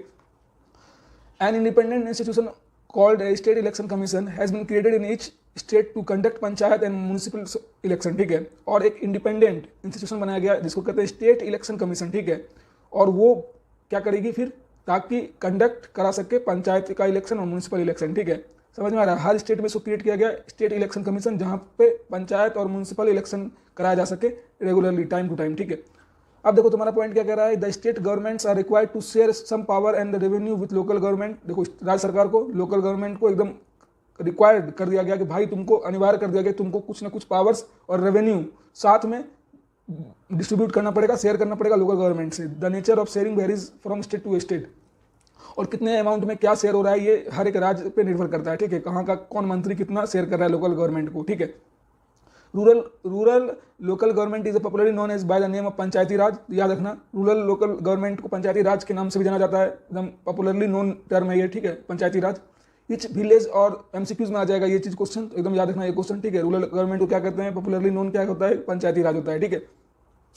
अब देखो क्या कह रहा है, इच विलेज और एक group of village in some states has gram panchayat. और देखो कुछ कुछ विलेज एरिया में और ग्रुप ऑफ विलेज के एरिया में, कुछ कुछ राज्यों में, ठीक है, ग्राम पंचायत भी बनाया गया, ठीक है। This is a council consisting of several ward member, और ये एक संगठन है तुम्हारा जिसमें कि बहुत सारे वार्ड नंबर के मेंबर्स को लिया गया, ठीक है। ऑफन कॉल्ड पंच, इसको पंच कह सकते हो, ठीक है। एंड एज ए प्रेसिडेंट और सरपंच, ठीक है, वहाँ का प्रेसिडेंट या फिर वहाँ का सरपंच, ठीक है। अब देखो कह रहा है, दे आर डायरेक्टली, वे लोग क्या हो रहे थे, directly elected by all the adult population living in the ward of village. देखो हम लोग का होता है ना, वार्ड का चुनाव होता है, ठीक है, कौन वार्ड में कौन जीतेगा, वार्ड नंबर 15, वार्ड नंबर 16, हर एक वार्ड से जो खड़ा होता है, ठीक, कैंडिडेट, उन लोगों को जाके हम लोग वोट देते हैं ना। तो वही चीज़ है कि एडल्ट पॉपुलेशन जो है 18+ जाकर के वहाँ पे वार्ड को कोई भी मेंबर को चूज करते हैं, जो कैंडिडेट खड़ा होता है, जो नॉमिनेट कराता है इलेक्शन कमीशन के पास जाकर अपना नाम, ठीक है, इलेक्शन में खड़ा होता है, ठीक है। It is a decision making body for the entire village, वो क्या होता है, उस विलेज का डिसीजन मेकर होता है, ठीक है। The panchayat works under the overall supervision of the gram sabha. जो पंचायत जो है वो पूरा ग्राम सभा के अंदर उसके सुपरविजन में काम करता है, ठीक है। All the voters in the village are its member. Voters जितने भी होते हैं विलेज एरिया में वो उनके लोग होते हैं। It has to meet at least 2 और ट्वाइस और thrice in year to approve the annual budget of the gram panchayat. Gram panchayat के बजट को अप्रूव कराने के लिए ग्राम सभा के पास जाना पड़ता है उनके मेंबर्स को 2 या 3 बार हर साल, ठीक है। And to review the performance of gram panchayat, और वहाँ ये भी बताने के लिए कि कैसा क्या सिस्टम चल रहा है ग्राम पंचायत का, ठीक है। ऐसा नहीं कि और डिमोशन की कैटेगरी में ही चला गया, ठीक है, हर चीज़ दिखाना पड़ता है डाटा के साथ, ठीक है। The local government structure goes right up to the district level. जो लोकल गवर्नमेंट स्ट्रक्चर है वो धीरे धीरे उठ रहा है डिस्ट्रिक्ट लेवल पे, ठीक है। फ्यू ग्राम पंचायत को क्या किया गया, ग्रुप में ला करके उनको क्या कहा कि पंचायत समिति बनाने के लिए, ठीक है। धीरे धीरे ये सब पे कार्य किया जा रहा है, और ब्लॉक और मंडल भी उसको कह सकते हैं, ठीक है। Members of this represented body are elected by all the panchayat members in the that area, ठीक है। जो भी मेंबर्स रिप्रेजेंटेटिव होते हैं जो इलेक्टेड किए जाते हैं, ठीक है, बाय पंचायत मेंबर्स के द्वारा किए जाते हैं, जो उस एरिया जो उस क्षेत्र में रहते हैं, ठीक है। ऑल द पंचायत समितिज और मंडल्स इन डिस्ट्रिक्ट टुगेदर कंस्टिट्यूट द जिला परिषद, ठीक है। जितने भी पंचायत समिति और मंडल्स हैं जो कि जिला में आते हैं, ठीक है, उनको कहा जाता है कि टुगेदर कंस्टिट्यूट करने के लिए जिला परिषद को, ठीक है, समझ में आ रहा है, जिला परिषद को बनाने के लिए। मोस्ट मेंबर ऑफ द जिला परिषद आर इलेक्टेड, ठीक है। जितने भी मेंबर्स हैं उनके द्वारा जिला परिषद को इलेक्टेड किया जाता है। Members of the Lok Sabha and MLAs of the district and some other officials of other district level, ठीक है, bodies are also its member. देखो लोकसभा के कुछ मेंबर्स, ठीक है, या फिर एमएलएज हो गए, ठीक है, और डिस्ट्रिक्ट्स के उस डिस्ट्रिक्ट्स के कोई एमएलएज हो गए या फिर लोकसभा के मेंबर्स हो गए, और कुछ ऑफिशियल्स जो लोग होते हैं, ठीक है, डिस्ट्रिक्ट लेवल पे सपोर्टिव रहते हैं हर वर्क को प्रोग्रेस में करवाने के लिए, उन लोगों को मेंबर्स बनाया जाता है, वे लोग भी मेंबर्स रहते हैं, ठीक है। जिला परिषद chairperson is the political head of जिला परिषद, ठीक है। जिला परिषद का जो चेयरपर्सन होता है वो पॉलिटिकल हेड होता है, राजनीतिक हेड होता है वहाँ पे, ठीक है, जिला परिषद का, ठीक है। Similarly local government bodies exist for urban areas as well. यही मतलब सेम ऐसा ही होता है लोकल गवर्नमेंट बॉडीज तुम्हारे अर्बन एरियाज में भी, ठीक है। Municipalities are set up. अब म्यूनिसिपलिटीज का है क्योंकि वहाँ पंचायती का पूरा एक्सप्लेन कर दिया तुम्हारा रूरल एरिया में क्या सब हो रहा था।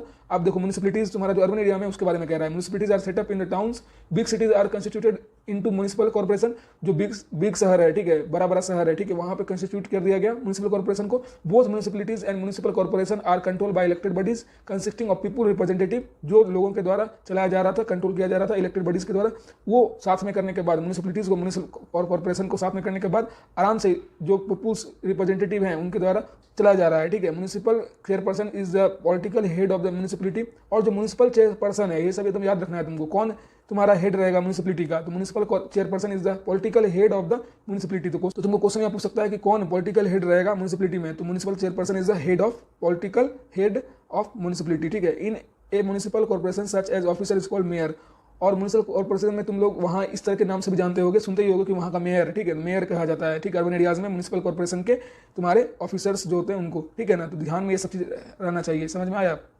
अब चलो देखो क्या कह रहा है, this new system of local government is the largest experiment in democracy conducted anywhere in the world, ठीक है। जो ये सारा जो न्यू सिस्टम का जो खेल किया जा रहा है, ठीक है, जो एक्सपेरिमेंट किया जा रहा है, ठीक है, लार्जेस्ट एक्सपेरिमेंट है। कोई भी लोकतंत्र देश, देखो जितना भी लोकतंत्र देश है, ठीक है, उसमें इतना ज़्यादा प्रैक्टिस नहीं किया जा रहा है जितना ज़्यादा एक्सपेरिमेंट यहाँ भारत के देश में, भारत के जैसा एक लोकतंत्र देश में किया जा रहा है एक्सपेरिमेंट, ये सब को लेकर के, ठीक है। ऐसा कोई लोकतंत्री देश नहीं है जो कि भारत को मात दे दे इसके मामले में, ठीक है।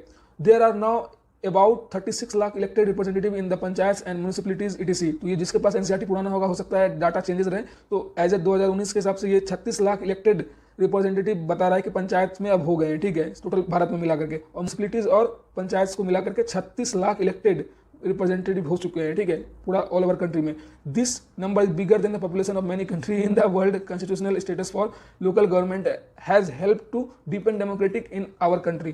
क्या कह रहा है कि यही जो बड़ा नंबर तुम देख रहे हो 36 लाख का, ठीक है, ये कुछ जो अलग अलग देश है वहाँ के जनसंख्या से भी ज़्यादा है, ठीक है, 36 लाख का जो आंकड़ा है, ठीक है। तो ये जो कॉन्स्टिट्यूशनल स्टेटस है, संवैधानिक स्टेटस है फॉर लोकल गवर्नमेंट को जो दिया गया है, ठीक है, ये बहुत ही ज़्यादा हेल्प करता है, मदद करता है to depend democratic in our country, हमारे लोकतंत्र को अच्छे तरीके से समझने में और अच्छे तरीके से वर्कआउट करने में, ठीक है। It has also increase women representation and voice of our democracy, ठीक है। ये यहाँ तक कि सिर्फ इतना ही नहीं कर रहा है, ये जो महिलाएं हैं, ठीक है, उनका भी रिप्रेजेंटेशन को और उनके वॉइस को, आवाज़ों को उठा रहा है, ठीक है, हमारे लोकतांत्रिक देश में। ये सारा जो सिस्टम और एक्सपेरिमेंट किया जा रहा है इनके बेसिस पे, ठीक है, महिलाओं का भी आवाज़ और रिप्रेजेंटेशन बढ़ रहा है हर एक क्षेत्र में, तुम लोग देख ही रहे होगे। At the same time there are many difficulties, और इसी को करने के टाइम बहुत सारा, ऐसा नहीं कि जो कुछ भी कर रहे हैं तो सब में सफल ही हो जाएंगे, ठीक है, सफल होंगे, लेकिन डिफिकल्टीज, परेशानियों का सामना हर लीडर को या फिर हर रिप्रेजेंटेटिव को करना पड़ता है, ठीक है। और डिफिकल्टीज को फेस करेंगे तभी तो जाकर के वे अच्छे से कोई भी सिस्टम का पालन कर पाएंगे। अगर कोई चीज़ में कठिनाई ना आएगी ही नहीं तो फिर तब तो वो गलत ही चीज़ का सिंबल रहेगा, ठीक है, क्योंकि कोई भी रास्ते में डिफिकल्टीज है, ठीक है। तो चाहे तुम अभी पढ़ रहे हो मेरे साथ तो तुमको कठिनाइयाँ हो रही होगी कि भाई 2 घंटा का लेक्चर है, कैसे पढ़ेंगे, बैठ के कैसे सुनेंगे, तो ये सब रहता है मन में। तो हर एक रास्ते में डिफिकल्टीज है, तो इनमें भी बहुत सारा सेम टाइम पे अगर ये सारी चीज़ फॉलो करवाना है, हर चीज़ को मेंटेन करना है, तो डिफिकल्टीज का भी सामना करना पड़ता है। While election are held regularly and enthusiastically, ठीक है। देखो अब यहाँ पे इलेक्शन भी हेल्ड यहाँ पे रेगुलरली होता है, और इंथ्यूसास्टिकली यहाँ पे जो किया गया है बहुत इंथ्यूसाज्म के मतलब बहुत मजेदार होता है, ठीक है। इलेक्शन यहाँ पे जो हेड होता है रेगुलरली और बहुत मजेदार होता है, ठीक है। ग्राम सभा नॉट हेल्ड रेगुलरली, ग्राम सभा रेगुलरली हेल्ड नहीं होता है।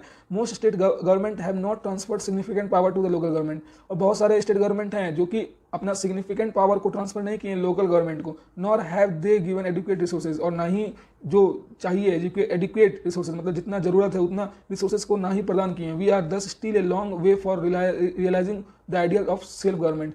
तो इसी से ये एनसीईआरटी इस चैप्टर को खत्म किया है कि ठीक है इतना सब चीज़ तो कर रहे हैं, लेकिन ये कुछ लिटिल अमाउंट में ही, लिटिल से तुम कह सकते हो एवरेज पे ही चल रहा है। और अभी भी ऐसा कुछ स्टेट्स हैं जो कि मतलब तैयार नहीं हुए हैं लोकल सेल्फ गवर्नमेंट को पावर, सिग्निफिकेंट पावर देने के लिए और फिर उनको एडिक्वेट अमाउंट में रिसोर्सेज प्रोवाइड करने के लिए, ठीक है।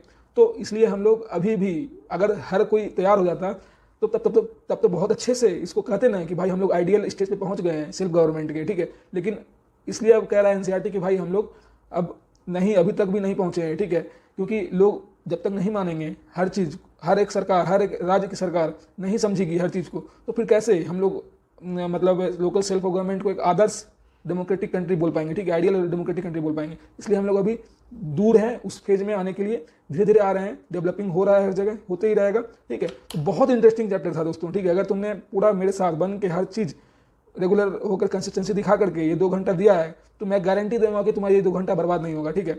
एकदम एग्जामिनेशन में क्वेश्चंस फैक्ट जितना मैंने बताया उसी पे उठ के आने वाले हैं, ठीक है। पूरा वीडियो तुमने देखा है तो बहुत मजा आया होगा, ठीक है।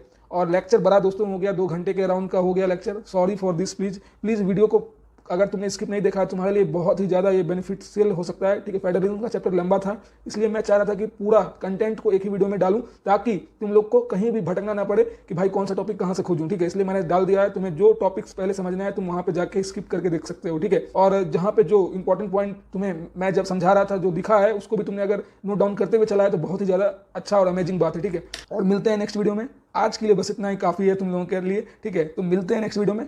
Thank you, have a nice day. और चैनल को सब्सक्राइब करो यार, ठीक है। चैनल को जाके सब्सक्राइब करो, जल्दी से बेल आइकन दबा लो। भैया तुम्हारे लिए इतना मेहनत कर रहे हैं, हर सब्जेक्ट जितना हो पा रहा है मैं रेगुलर कंटेंट तुम्हारे लिए लाने का कोशिश करूंगा, तब ना जब तुम मोटिवेटेड मुझे रखोगे। सब्सक्राइब करो चैनल को, जाकर के दोस्तों के बीच शेयर करो, ठीक है। शेयर करने से ही ना हम मोटिवेटेड रहेंगे। तुम जाकर शेयर करो प्लीज़ यार, और सपोर्ट दिखाओ, ठीक है। स्कूल ग्रुप, फ्रेंड जोन, सब जगह शेयर करो। और चलो मिलते हैं नेक्स्ट वीडियो में। और thank you, have a nice day, ठीक है। जाओ आप थोड़ा पढ़ लिख लो और अच्छे से नोट्स प्रिपेयर कर लेना, ठीक है। Thank you, have a nice day.